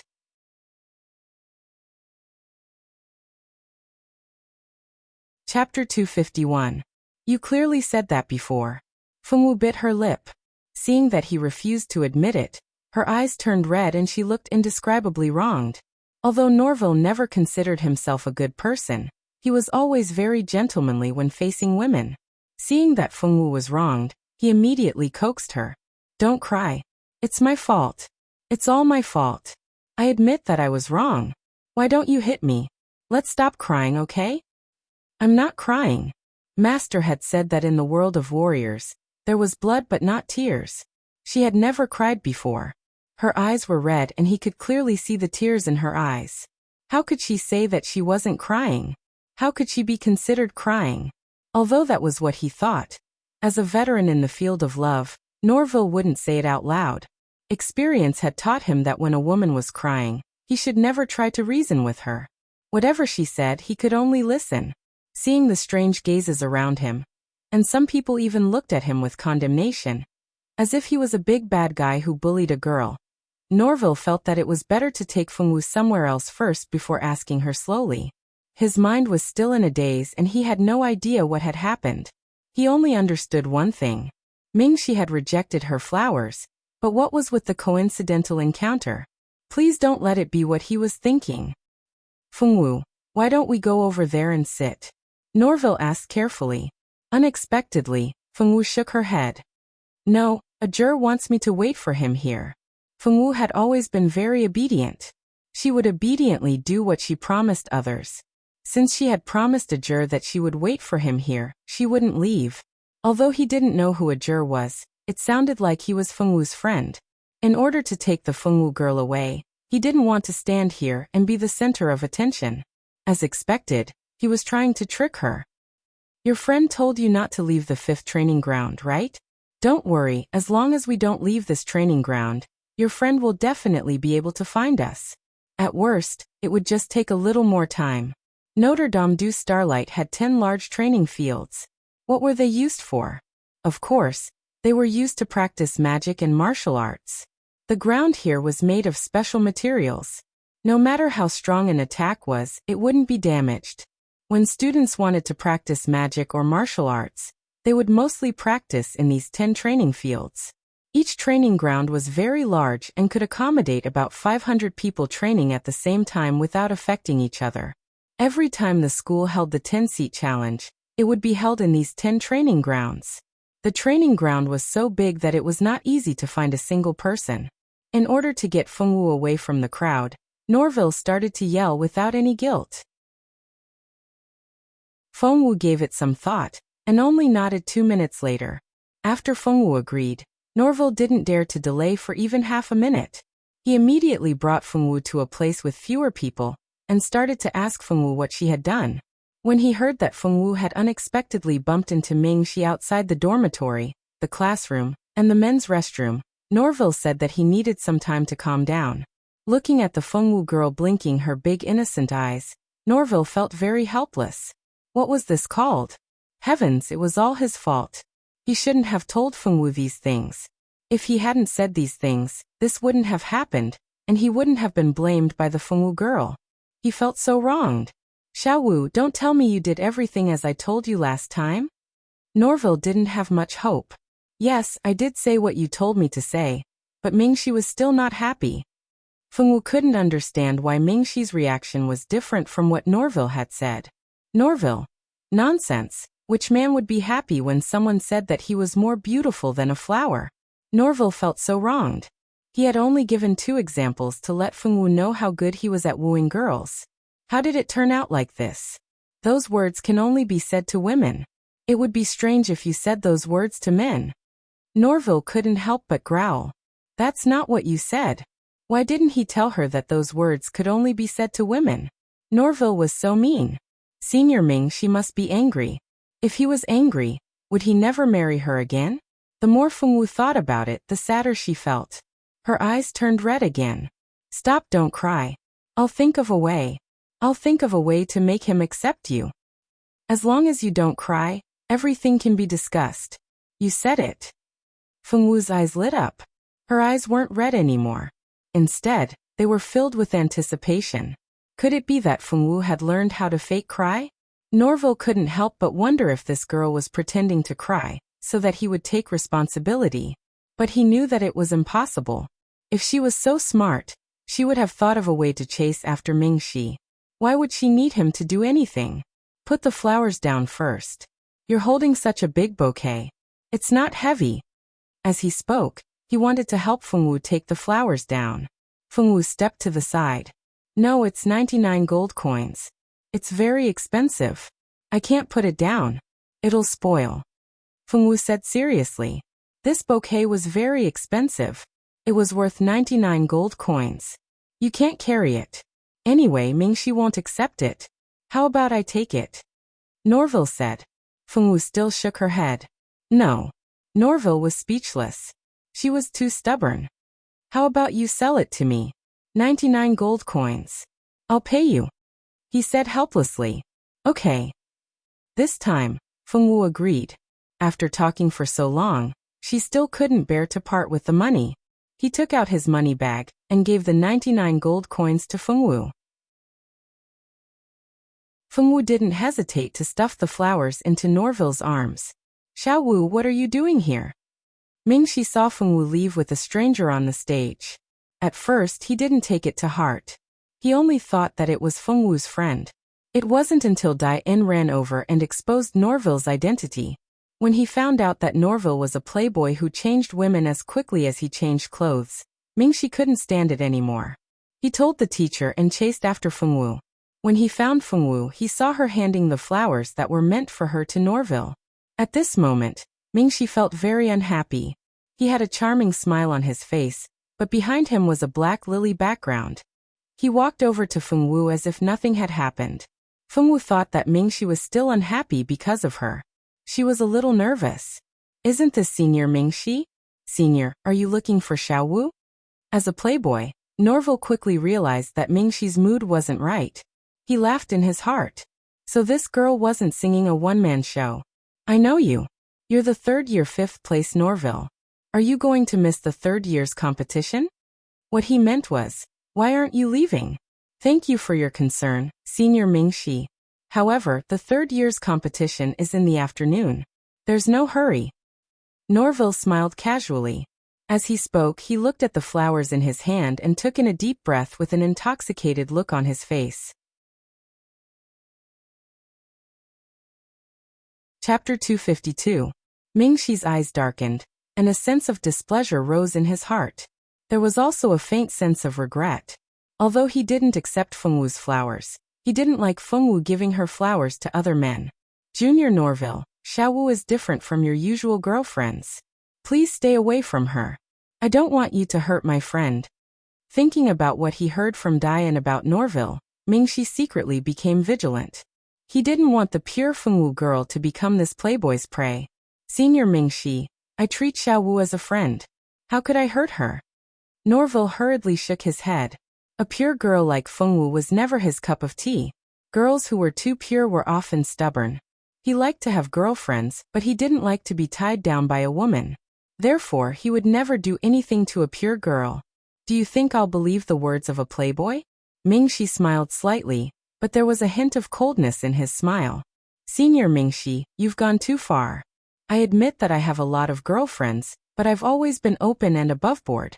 If I really wanted to pursue Xiaowu, I would naturally pursue her openly. I wouldn't hide anything. Norville felt the dense malice coming from Mingxi. Every one of his girlfriends had parted ways with them. He had never forced any woman. How could he not believe him? Norville is a friend. Unexpectedly, Fengwu actually spoke up for Norville. Probably feeling the tense atmosphere between the two, Fengwu looked seriously at Mingxi and expressed her opinion. In Fengwu's heart, Norville wasn't a bad person. In fact, she felt that he was a good person because Norville had helped her to pursue Mingxi. If Mingxi knew the reason why Fengwu judged Norville to be a good person, who knew what he would think? Fortunately, he didn't have reading skills, so he couldn't know what Fengwu was thinking. He's a friend, not a bad person, Fengwu repeated seriously. Mingxi was a little unhappy in his heart. This was the first time that Fengwu went against him for a man. Fengwu had always been a good girl. It was rare for her to go against people like this. Fengwu's protection of Norville made Mingxi feel that he disliked this playboy even more. Didn't she say that she wanted to marry him? Now she was protecting another man. Mingxi didn't know what was wrong with him. He just felt very unhappy, and he didn't like Norville at all. Well, even if he's not a bad guy, he's definitely not a good man. This guy's biggest hobby is to chase after women. I don't want him to hurt you, do you understand? Mingxi knew that it was better to be straightforward when talking to Fengwu. She might not understand his hint, and it was very likely that she would misunderstand it. Hey, Senior Mingxi, aren't you exaggerating a little too much? Norville yelled, trying to defend himself. He was really wronged. When did he like to chase after women? It was always women who liked to chase after him. I know.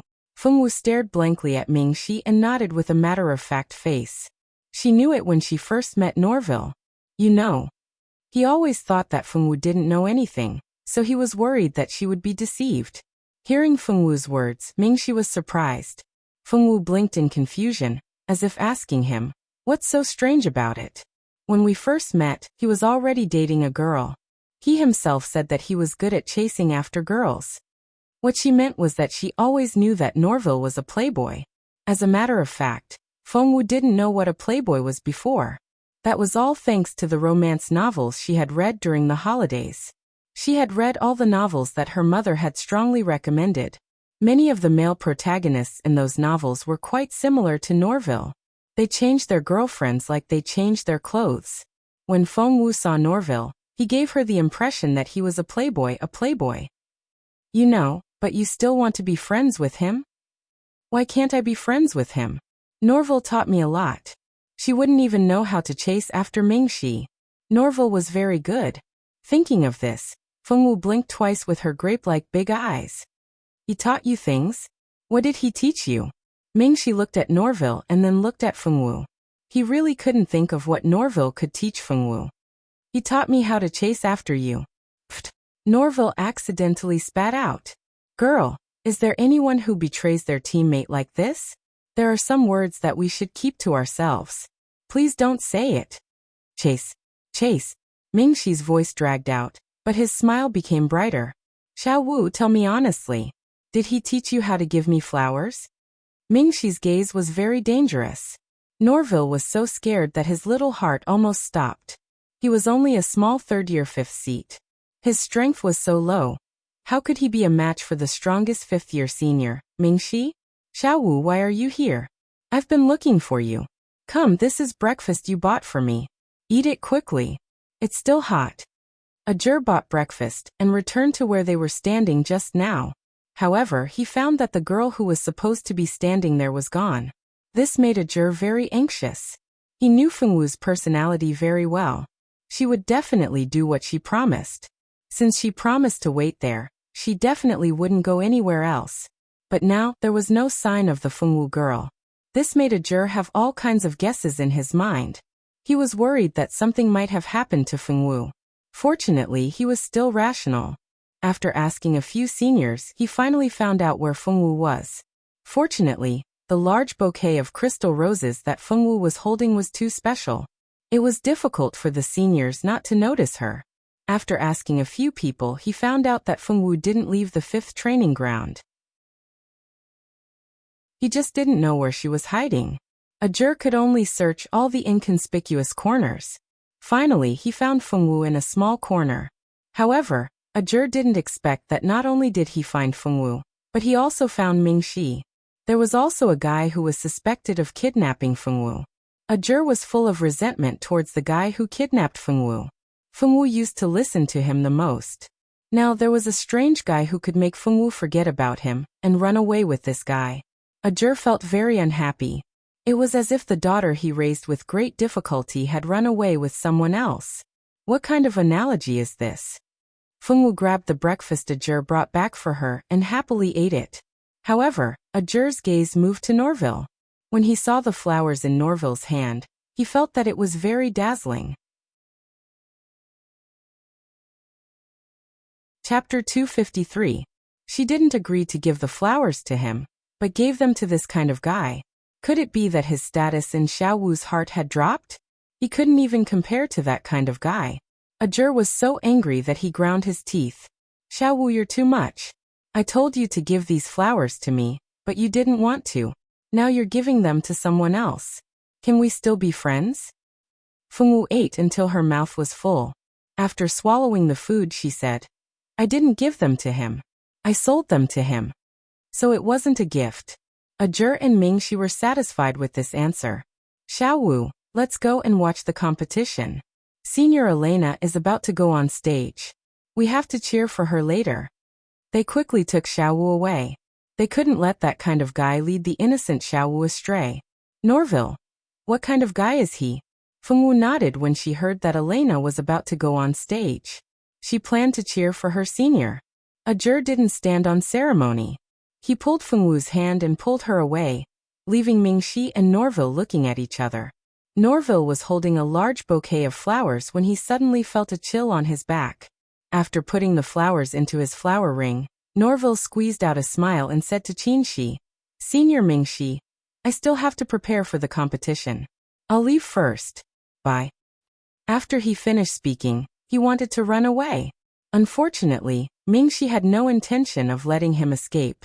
Senior Norville, can you explain why you asked Fengwu to give me flowers? Mingxi smiled brightly. However, those who knew him well knew that when Mingxi smiled brightly, nothing good would happen. Senior Mingxi, that was a misunderstanding, really a misunderstanding. It was Fengwu's own misunderstanding. I was just telling her my own experience of chasing girls and letting her learn from it. I really didn't expect her to directly copy it. Was there anyone in this world who was more wrong than him? Was there? If he had known earlier, he wouldn't have come to watch the competition between the 4th and 5th grades. If he had stayed in the dormitory, he would have been able to avoid this disaster. Is that so? Come, junior brother, let's have a good chat. Mingxi cleanly dragged the person away. Then he walked to a corner and set up a soundproof barrier, isolating all the sounds within the barrier, so that it wouldn't spread outside. After Fengwu and Ajur left, they indeed walked towards the 5th grade stage. At this time, Elena and the challenger were already standing on their respective stages, each standing in a different direction.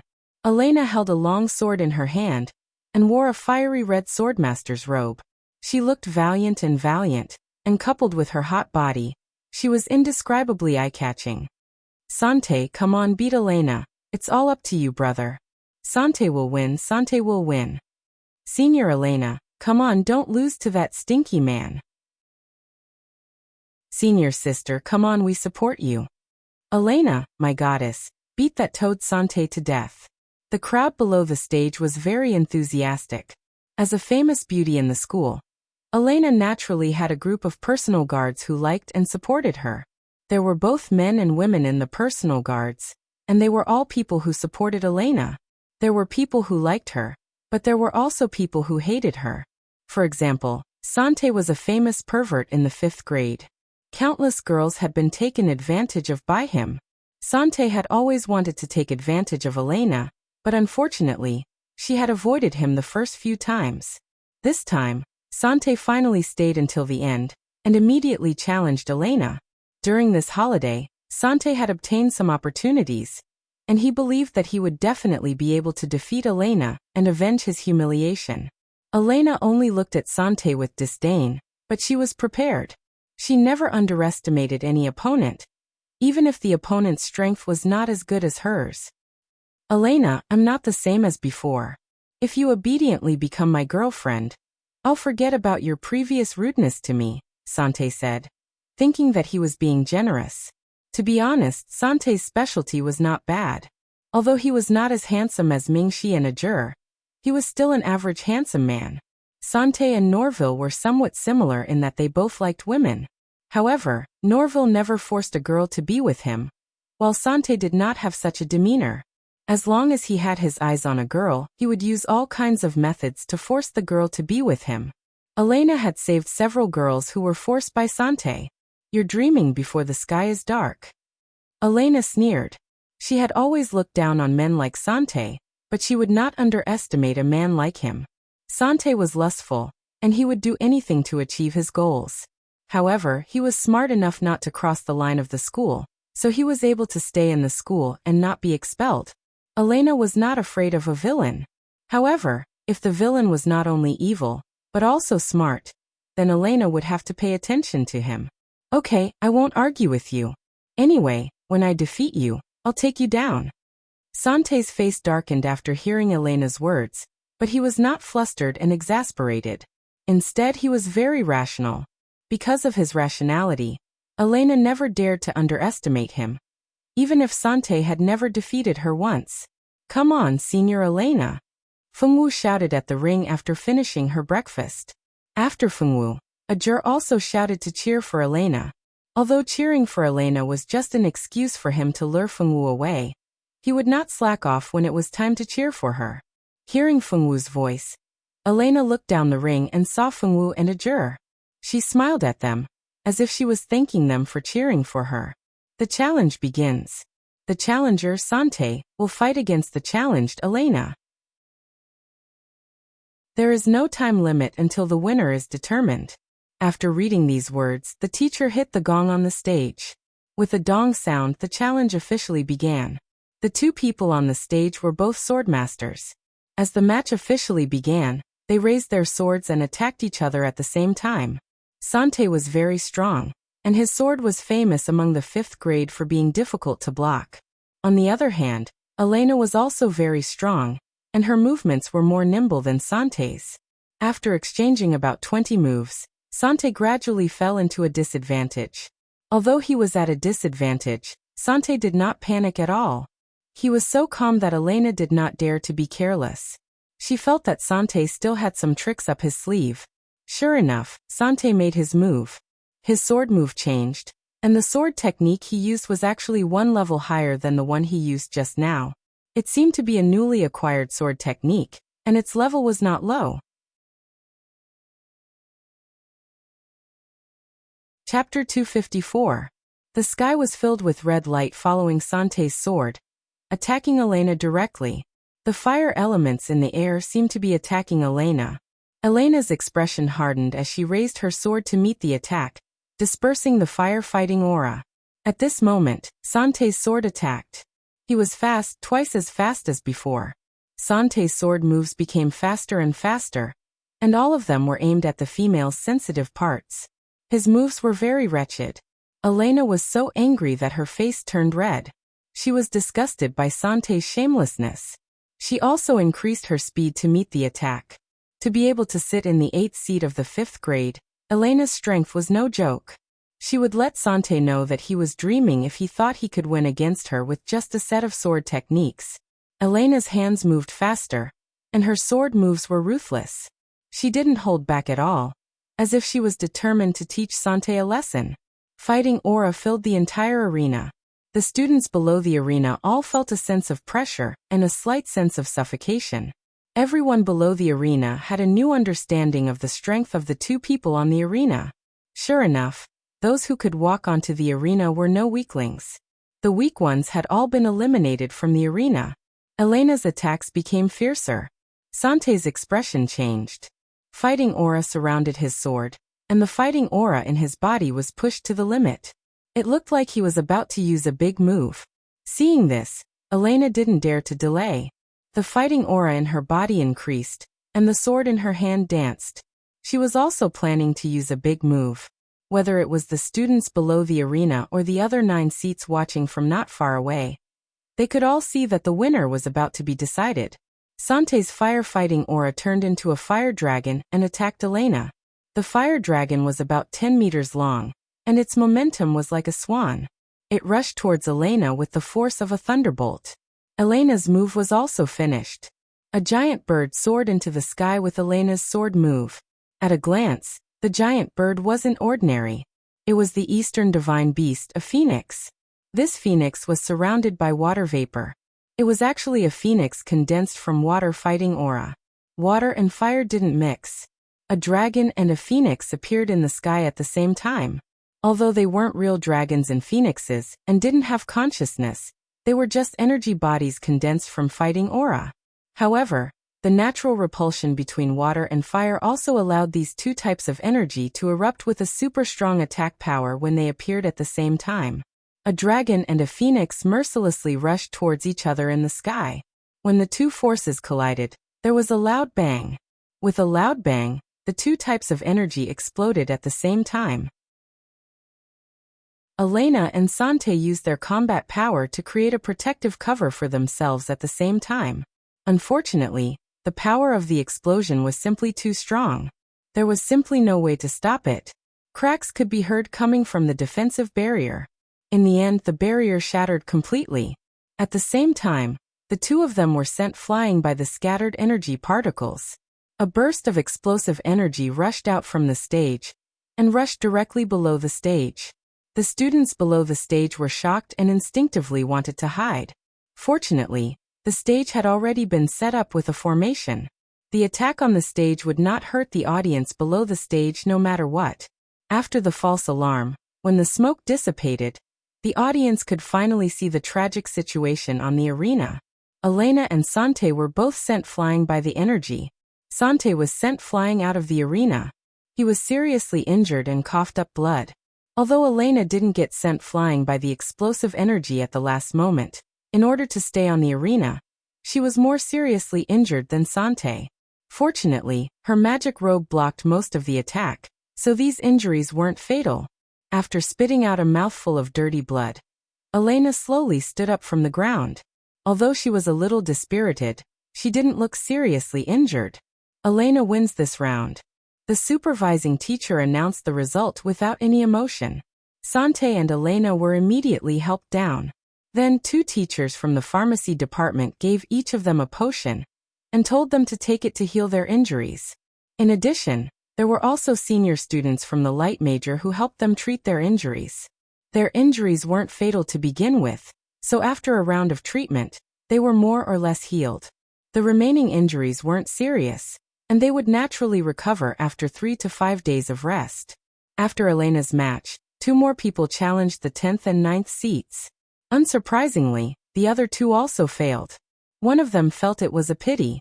That boy probably didn't come from a high family. His weapons and equipment were very ordinary. If his equipment was better, he might really be able to make it to the 10th seat. Everyone who watched that match felt it was a pity for that boy. Irene stood silently not far away, watching the 5th grade's challenge for the 10th seat.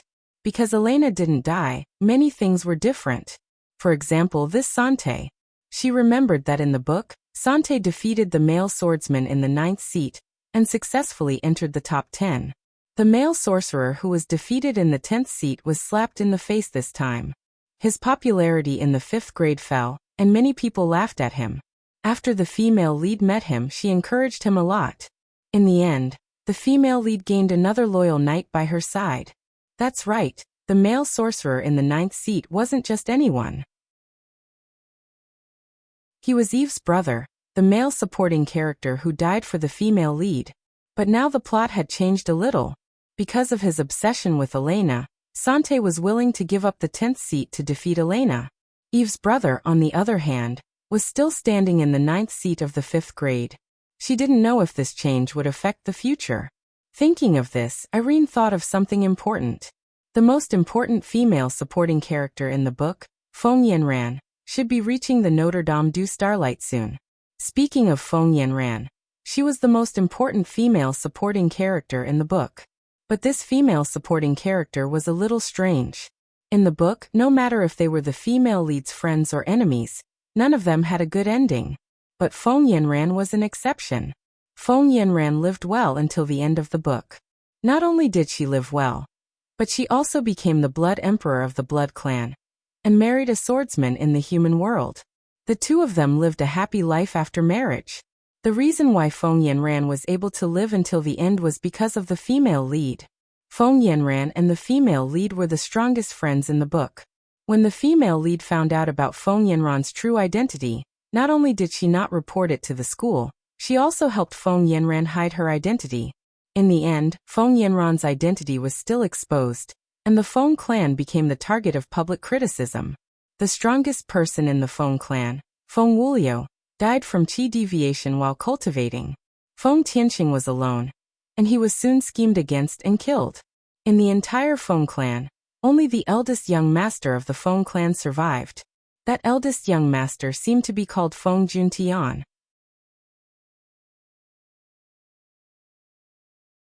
Chapter 255.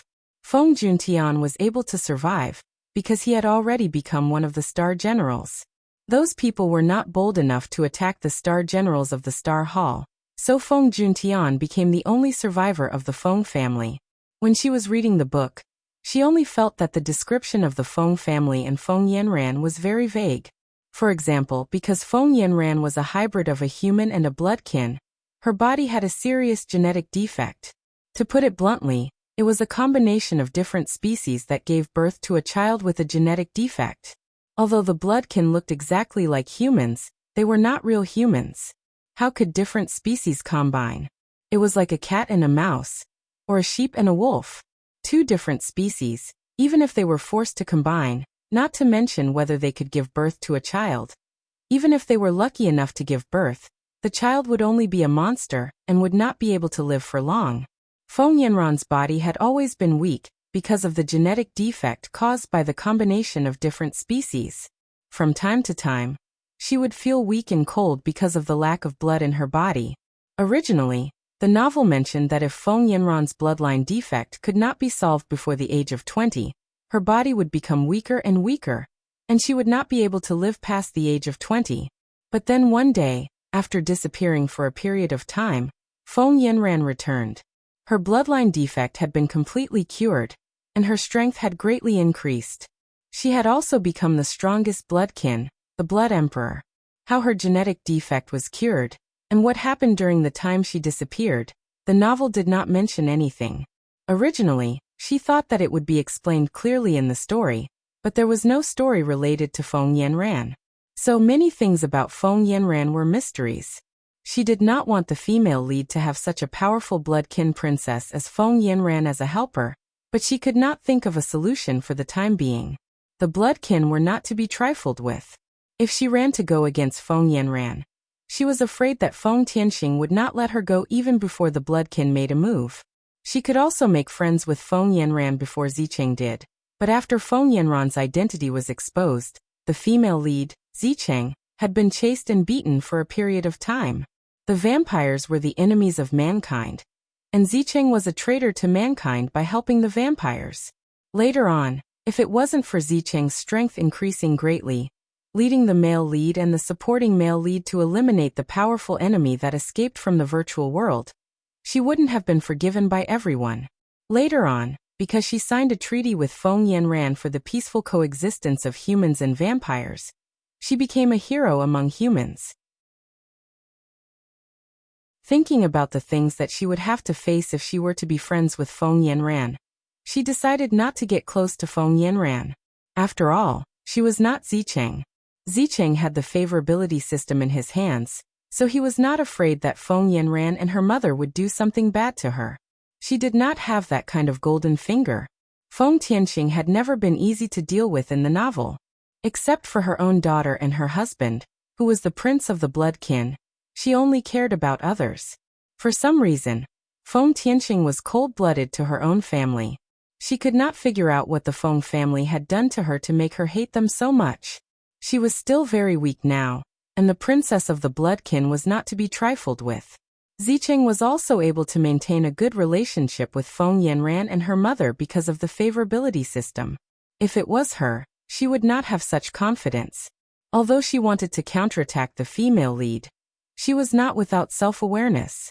Thinking about it, the safest way was to secretly divide the relationship between the female lead and Feng Yanran. She could not let them have the possibility of becoming best friends. Let's not talk about Irene's thoughts.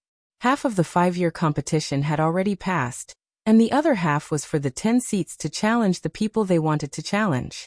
The winner would obtain the opponent's ranking, and the loser would remain on the same ranking without any changes. Among the 10 seats, they had a certain understanding of each other's strength. The 6th seat challenged the 5th seat, the 3rd seat challenged the 2nd seat, and the 9th seat challenged the 8th seat. Among them, the 10th seat, the 7th seat, the 4th seat, and the 1st seat, Mingxi, did not make a move. They just watched from the side. Seeing the 9th seat challenge Elena, Irene smiled coldly. He was indeed Eve's brother. As expected, his character was not good. Wasn't he challenging Elena now because he wanted to defeat her when Elena was hurt? Fengwu and Ajur also stared kindly at the 9th seat that they did not know. Challenging senior Elena now is most likely, because he wants to take advantage of her when she is hurt. This 9th seat does not seem to have a good character. Bad guy. Fengwu said the word with a serious expression. Her expressionless face puffed up due to anger, like a cute pufferfish. This guy can just wait to be taught a lesson by senior sister Elena. He thinks that he can take advantage of senior sister Elena, just because she's injured. He'll be crying later. Ajur was indeed a straightforward person. It did not take long for the 9th seat contestant to admit defeat. He stepped down from the arena with an ugly expression on his face. He wanted to take this opportunity to advance further, but he did not expect that he would be mercilessly defeated by Elena. The 9th seat's expression turned even uglier when he saw the 10th seat's disdainful smile. However, he knew he could not say anything at this time. The more he said, the more people would laugh at him. After the 3 groups of opponents were finished, the 2nd seat main turned to Mingxi and issued a challenge. The challenge was not allowed to be rejected, unless the person challenging you was ranked higher than you. Mingxi and Main's match was also without any suspense. Mingxi once again proved to everyone that he was not only good-looking, but also extremely powerful. After Main was defeated, the 4th seat challenged Mingxi again. The 4th seat knew that he was definitely not a match for Mingxi. The only reason he challenged him was to see how big the gap was between him and the 1st seat. The truth was that the gap was indeed quite big. He had to work harder in the future. Mingxi defeated the 3 challengers effortlessly. The competition for the 10th seat was officially over. There were no changes to the rankings. The 4th year's competition ended earlier than the 5th year. Skycliff and the others were already waiting below the stage, watching Mingxi beat up his opponents. Did you guys hear? There's a beauty in the school. A beauty? How beautiful can she be? Can she be more beautiful than Zicheng and Irene from the sorcerer department? Listen to me. I heard that the girl is much more beautiful than the 2 of them. She is like a goddess who has descended to earth. You are exaggerating. There are many beauties in our school. There are a few beauties in the 1st year alone. Not to mention Zicheng and Irene from the sorcerer department. There are also many beauties in the swordmaster department, not to mention the seniors. The beauty you are talking about can't be more beautiful than all the beauties in the school.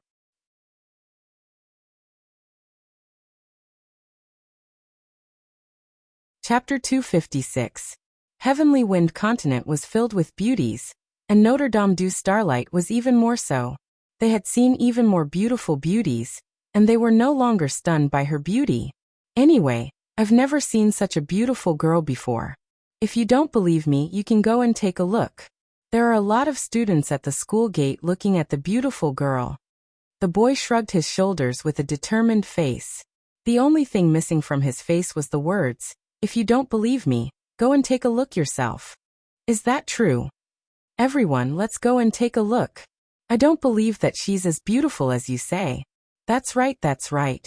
Those from the Swordmaster department decided to take a look with their own eyes. There were more than one or two people who were curious about the beauty that the male student mentioned. In a short period of time, a large group of male students from the Swordmaster department had decided to take a look at the beauty together. Xiaowu, let's go and take a look. I'm quite curious as to what kind of beauty can make this group of animals so excited.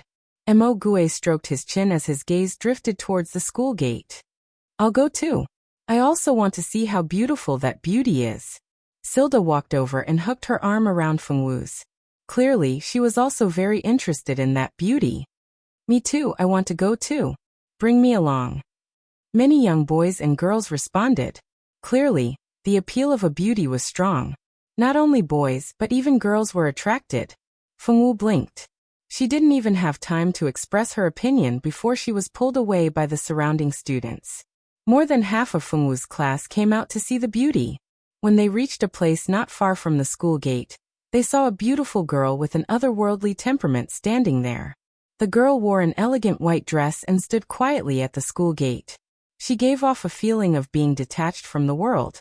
Her ethereal temperament, coupled with her flawless appearance, instantly made all the beauties in the school pale in comparison. The surrounding boys all howled. A beauty, a great beauty, a peerless beauty. Too beautiful. I realized that I'm in love. She must be my future wife. Get lost. A beauty of this level is not something you guys can dream about. F*CKU. You want to get a beauty's attention with that ugly face of yours? Take a piss and look at your reflection first. This beauty had yet to enter the school, and the boys were already fighting over her. The scene was very lively. When the girls saw this scene, it was impossible for them not to have any thoughts in their hearts. For example, when a girl who had a boyfriend found her boyfriend staring at another girl who was more beautiful than her in a daze, it would be strange if her expression was good. What are you looking at? Do you think she's better than me? If so, then break up with her and go after her. What are you looking at? Don't look. Why aren't you leaving? What's so good about that woman? Some of the boys were directly pulled away, and some were scolded like dogs. They felt very sour. Just as everyone was curious about the beauty's identity, a teacher brought her in. When the beauty saw that so many people were looking at her, she lowered her head slightly. Her face was slightly red, as if she was shy. The tenderness and shyness when she lowered her head made the boys turn into artistic youths. They recited all the poems they could think of in their hearts. When the beauty was taken away by the teacher, the souls of many boys also left with the beauty. The direct result was that there were many more students who were in a daze and giggling in class today. At the door of every classroom, one could see students who were punished to stand, and they were all men. Seeing the beauty being taken away, Fengwu only took a few glances before looking away. The students next to her began to discuss the beauty's identity. However, Fengwu recognized the beauty at first glance. This beauty was none other than Feng Tianxing's daughter, Feng Yanran. A few days ago, her brother told her through the communication crystal that her aunt, Feng Tianxing, had been hired as a teacher at the Notre Dame du Starlight. If she had any problems that she could not solve, she could ask her aunt for help. Fengwu agreed at that time, although she did not think that she would need to look for Feng Tianxing. The Notre Dame du Starlight, which had been peaceful for many years, seemed to have an undercurrent because of the arrival of Feng Tianxing and her daughter. However, no one noticed this at the moment. Now these innocent students were mostly talking about Feng Yanran's identity and her beauty. Feng Yanran's identity as the daughter of the Feng family was discovered not long after. Feng Yanran was not only beautiful, but also came from a super family, the Feng family. For a time, the most popular girl in the school suddenly became Feng Yanran. Ziqing and Irene, who were originally popular among the boys in the first grade, were reduced to the background. Of course, it was not only the two of them who were reduced to the background. Even many of the beauties who had been famous in the school for a long time were compared to Feng Yanran. Although Feng Yanran was very popular among the boys, her popularity among the girls had fallen to the bottom. Who told her to attract the attention of all the boys as soon as she appeared? It would be strange if she was liked by the girls. Feng Yanran had already missed this year's enrollment, but who told her to be the daughter of a school teacher? The teacher's child naturally had preferential treatment. She did not need to go through the enrollment, and could directly enter the school. Of course, if she did not perform well after entering the school, she might still be rejected. Feng Yanran was a smart girl, and Feng Tianqing had always paid attention to her education, so the possibility of Feng Yanran being expelled was almost zero. Probably because her body was not very good, Feng Yanran did not enter the most popular mage department and swordsman department. Instead, she entered the pharmacist department. There were not many students in the pharmacist department, because the pharmacist department burned too much money, and the requirements for talent were very high. There were very few students who could be accepted. Although the combat power of the pharmacist department students was not high, they could make friends with those strong people through medicine. Therefore, in the school, the students of the pharmacist department were the most difficult to deal with. Feng Yanran could be accepted by the pharmacist department, which also proved that her talent should be good. Otherwise, even if Feng Tianqing was the teacher of the Notre Dame du Starlight, those old-fashioned people in the pharmacist department, who only looked at talent and not background, would not agree to accept her. Feng Wu's enrollment had nothing to do with Feng Wu, but on a quiet morning, Feng Wu once again entered everyone's sight.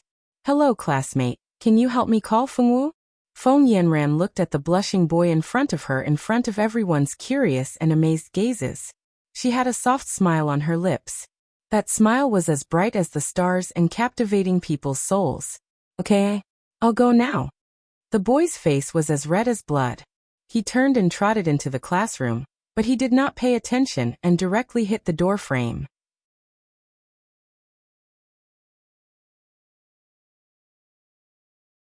Chapter 257. Suddenly, the students who had been peeking at Feng Yanran burst into laughter. The boys were pointed at and laughed at, and their faces became redder. The 10 of them stood up in embarrassment, and did not dare to look at Feng Yanran again. They rushed into the classroom directly. Feng Wu was sitting in her seat and reading. These books were romance novels that Mo Gui had lent her. Norville felt that Feng Wu seriously lacked common knowledge about love, so he let Feng Wu read more romance novels, which would be helpful to her. Therefore, Feng Wu had been reading romance novels in class these days. Feng Wu's classmate, Feng Yanran is looking for you at the door." After the boy finished speaking, he looked at Feng Wu anxiously, as if he wanted her to go out quickly, and not let Feng Yanran wait for too long. Feng Yanran. Looking for her? Feng Wu blinked, wondering why Feng Yanran was looking for her. "Yes, you should go out quickly. Don't let her wait for too long." The boy wanted to grab Feng Wu's hand and pull her out. Unfortunately, before he could grab Feng Wu's hand, he was slapped heavily in the face. With a loud slap, Mo Gui slapped the boy's hand away without hesitation. "What do you want to do? How dare you touch her?" Mo Gui stared at the boy with an unfriendly expression, as if he would not be polite if the boy dared to touch her again. After being slapped by Mo Gui, the boy looked a little embarrassed and seemed to realize that his behavior was wrong. "Sorry, I didn't mean to. I was in a hurry. It's not good to let Feng Yanran wait for too long. You really care about her. Unfortunately, no matter how good you are to your family, she won't like you." Some girls had already noticed the interaction between the boy and Feng Wu, and they looked down on the boy's behavior of pleasing Feng Yanran. "That's right. All of you are rushing to suck up to Feng Yanran. Boys are really a bunch of perverts who judge people by their appearance. Hey, don't overturn the whole boat, okay? The rest of us didn't do anything." A boy felt wronged and said loudly, That's right, that's right. What does this have to do with us?" A heated debate broke out between the boys and girls on this topic. Feng Wu and Mo Gui didn't join them. Xiao Wu, are you going to see Feng Yanran? Feng Wu nodded. For Feng Yanran, Feng Wu didn't have any bad feelings, except that she always made Xiao Yi cry. Mo Gui was also curious as to why Feng Wu was here, so he whispered into Feng Wu's ear. All right, then go quickly. Remember to tell me the details when you come back. After Feng Wu glanced at him, she walked out of the classroom and went to see Feng Yanran. This was the first time that Feng Wu and Feng Yanran had met after leaving the Feng family. Xiao Wu. Great, I finally see you. Why didn't you come to me and my mother? We waited for you for 2 days, but you didn't come to us, so I had to come to you myself. Feng Yanran and Feng Tianqing both thought that Feng Wu would come to them after knowing that they came to Notre Dame du Starlight. They didn't expect that after waiting for a long time, she still didn't come. In desperation, they had to come to Feng Wu in person. Why should I go to you? She didn't need their help. Didn't brother say that she should only go to Aunt Tianqing when she was in trouble? Feng Wu blinked her big eyes, and there was some confusion in her eyes. Feng Yanran didn't expect Feng Wu to say this. A trace of embarrassment flashed across her small face, and then she returned to normal. We are family. Now that we are not at home and are outside, of course we should help each other. Fortunately, Feng Yanran didn't know Feng Wu for the first time. She knew that her temperament was like this now. To be honest, the current Feng Wu and the girl in her impression were really different. The Feng Wu in Feng Yanran's impression was impulsive and bad-tempered. Because she took some of her favor in the Feng family, she put on airs and made her fall into the water. Because of this, she suffered a lot in her heart. Originally, she thought that after returning to the Feng family this time, Feng Wu's reaction would be very big. Unexpectedly, Feng Wu seemed to be a different person. Nothing happened. Not only did she not lose her temper, but she also didn't say anything. Was this still the Feng Wu of that year? This change was too fast. Feng Yanran's heart was full of doubts, but other people in the Feng family didn't care about it. It seemed that Feng Wu had changed a lot in these years. Feng Yanran didn't expect that this Feng Wu had changed a long time ago. The reason why the Feng family didn't find out was that they thought she was stimulated and had a big change. They didn't think that the Feng Wu now was no longer the Feng Wu at the beginning. Brother said that when I have something to do, I can go to my aunt for help. The implication was that she didn't need their help now, so she didn't go to them. Feng Yanran's mouth twitched. She understood what she meant, but she didn't know how to answer. It turned out that she and her mother only needed her to see Feng Wu when she needed them. Feng Yanran didn't want to continue this topic, so she changed the topic. Xiao Wu, how is Xiao Yi? How is he recently? I haven't seen Xiao Yi for a long time. I miss him. Can I go and see him after school today? Feng Yanran changed the topic to Xiao Yi. Feng Wu looked at Feng Yanran, pursed her lips and said, Xiao Yi doesn't like you. He cries when he sees you. It's better if you don't see him. She didn't want Xiao Yi to cry endlessly. Feng Yanran, don't you know how to chat? The two didn't talk for long before Feng Yanran left. She found that she and Feng Wu had nothing in common. No matter how she tried to find a topic, she couldn't chat happily with Feng Wu. Feng Wu always had a way to choke her words back. After they left unhappily, Feng Wu returned to the classroom. The matter of Feng Yanran coming to Feng Wu had caused all kinds of speculations in all grades. After all, the two had the surname Feng. Maybe they were relatives. But if Feng Wu was really a member of the Feng family, why didn't they hear the sound of Feng before? At school, there was a lot of speculation. Some people guessed that Feng Wu might be a side relative of the Feng family. Some people said that the two had nothing to do with each other. Maybe Feng Yanran and Feng Wu just happened to have the same surname. In short, Feng Wu's trip to the swordsman department made Feng Wu, who had been quiet for a while, become a hot topic again. When Feng Wu returned to the classroom, she was immediately warmly welcomed by the students. A group of people, with Mo Gui as the guard, asked several questions about Feng Wu. In the end, they pieced together the questions and finally found out that Feng Wu and Feng Yanran were cousins. After work, the students were really shocked. No one would have thought that Feng Wu was a direct descendant of the Feng family. Moreover, she was the daughter of the head of the Feng family. Feng Yanran was just a cousin, and she was already so famous. Fengwu, a direct descendant, was so low-key. If it wasn't for Feng Yanran coming to find her, no one would have connected Fengwu with the Super Feng family.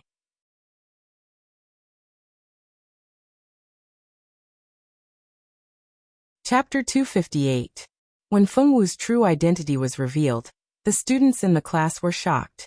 Why didn't Fengwu say that she had such a strong background earlier?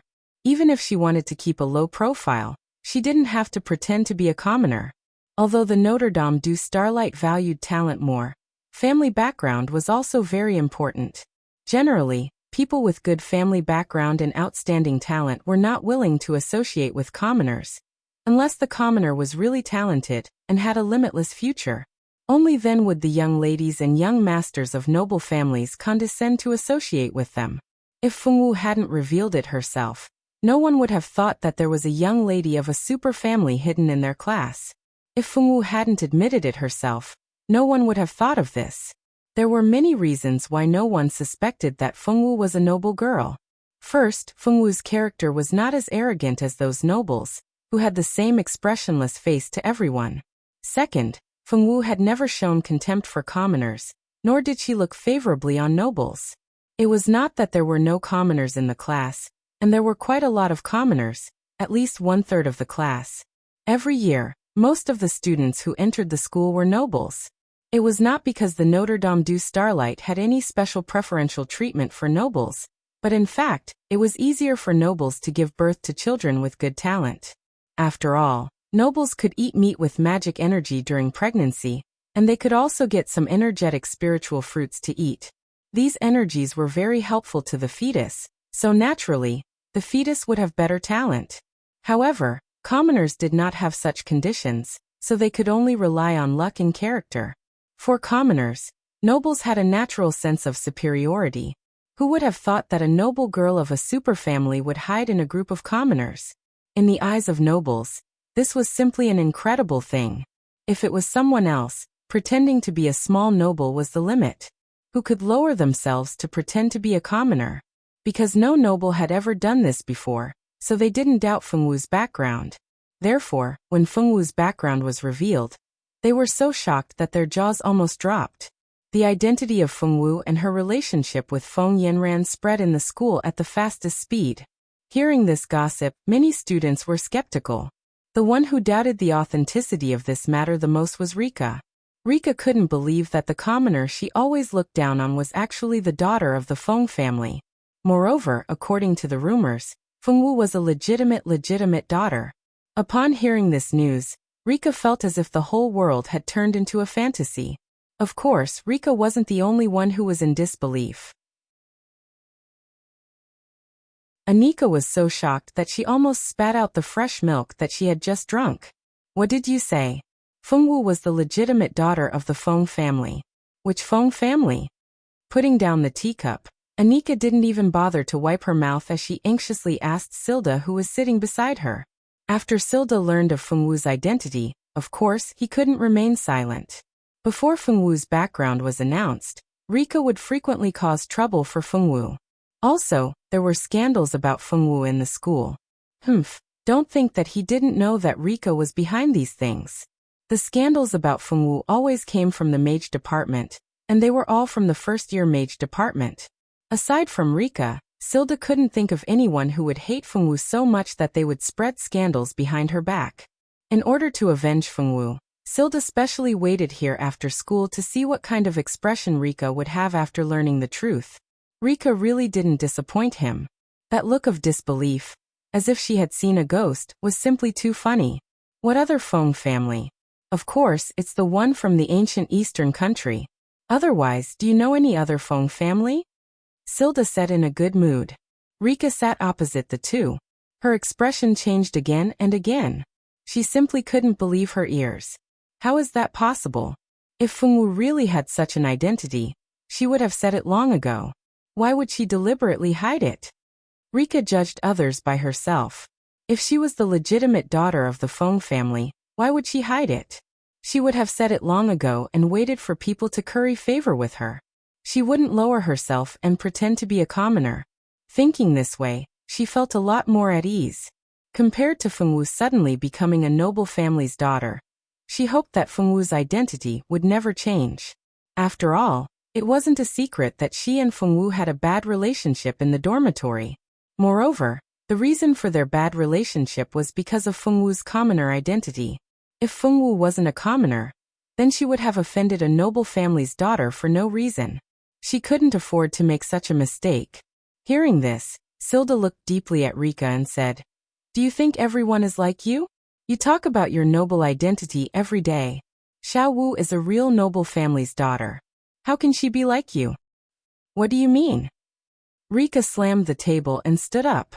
Her small face was full of anger.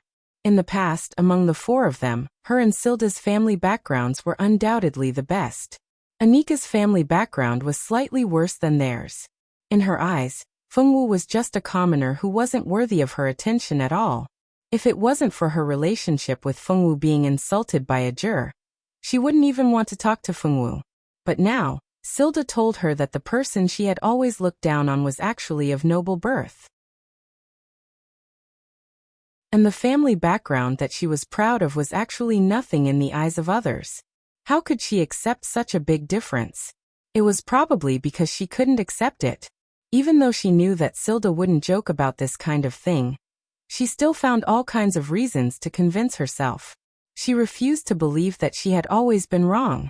She had always looked down on Fengwu and became a clown. It was probably because she knew it in her heart that she was so angry at Silda's provocation. "I mean it literally. Didn't you always look down on Xiao Wu? Great, now Xiao Wu's status is much higher than yours. Let's see how you're going to put on airs in front of her now." Silda had always looked down on people like Rika. In the circle of nobles, small nobles like them were really nothing. Rika, on the other hand, always talked about her status and wanted to gain a sense of superiority from the commoners. Towards people like her, Silda absolutely despised them. "That's enough. Can the two of you stop arguing?" Anika couldn't take it anymore and roared. In fact, her voice wasn't loud. It was just that she rarely spoke so loudly. This caused Rika and Silda to be stunned. By the time Fengwu returned, the argument had already ended. Silda no longer mocked and ridiculed Rika, and Rika no longer tried to curry favor with Fengwu because of her change in status. She just subconsciously began to avoid Fengwu.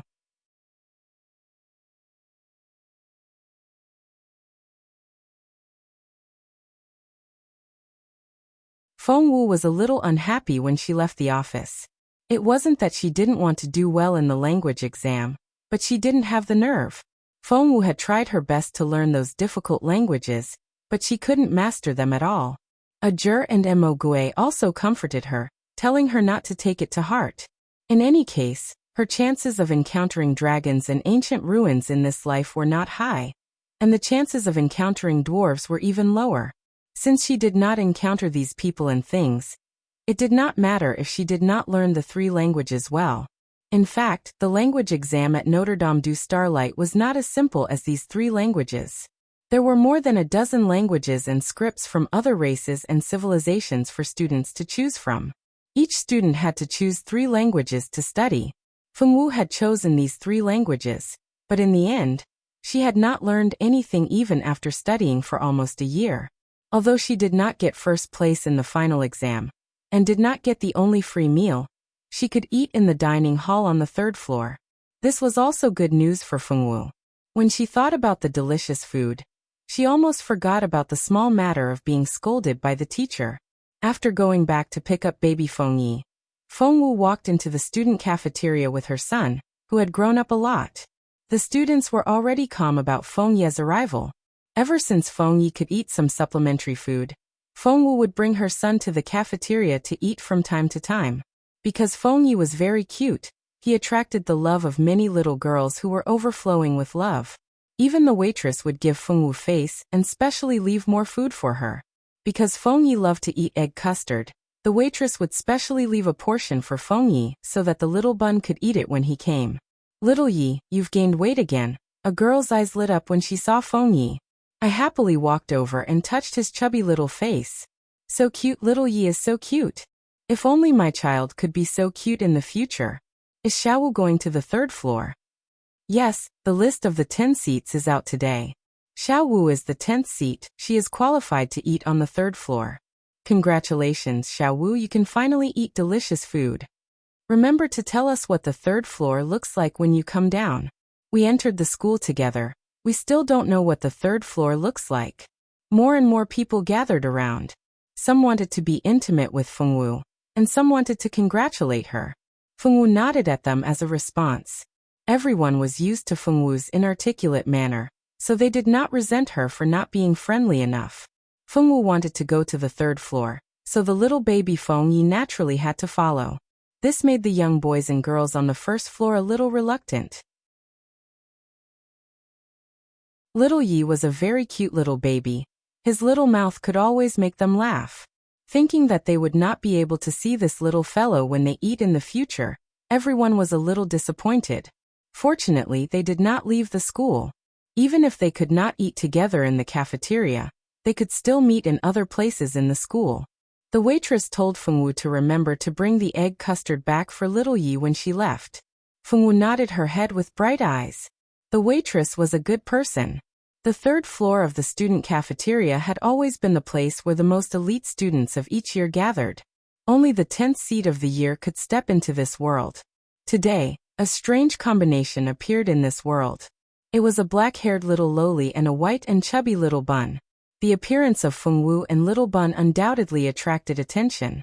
The uniform on her body proved her identity as a first-year student, and the fact that she could come up to the 3rd floor also proved to everyone that she was one of the 10 seats of the first years.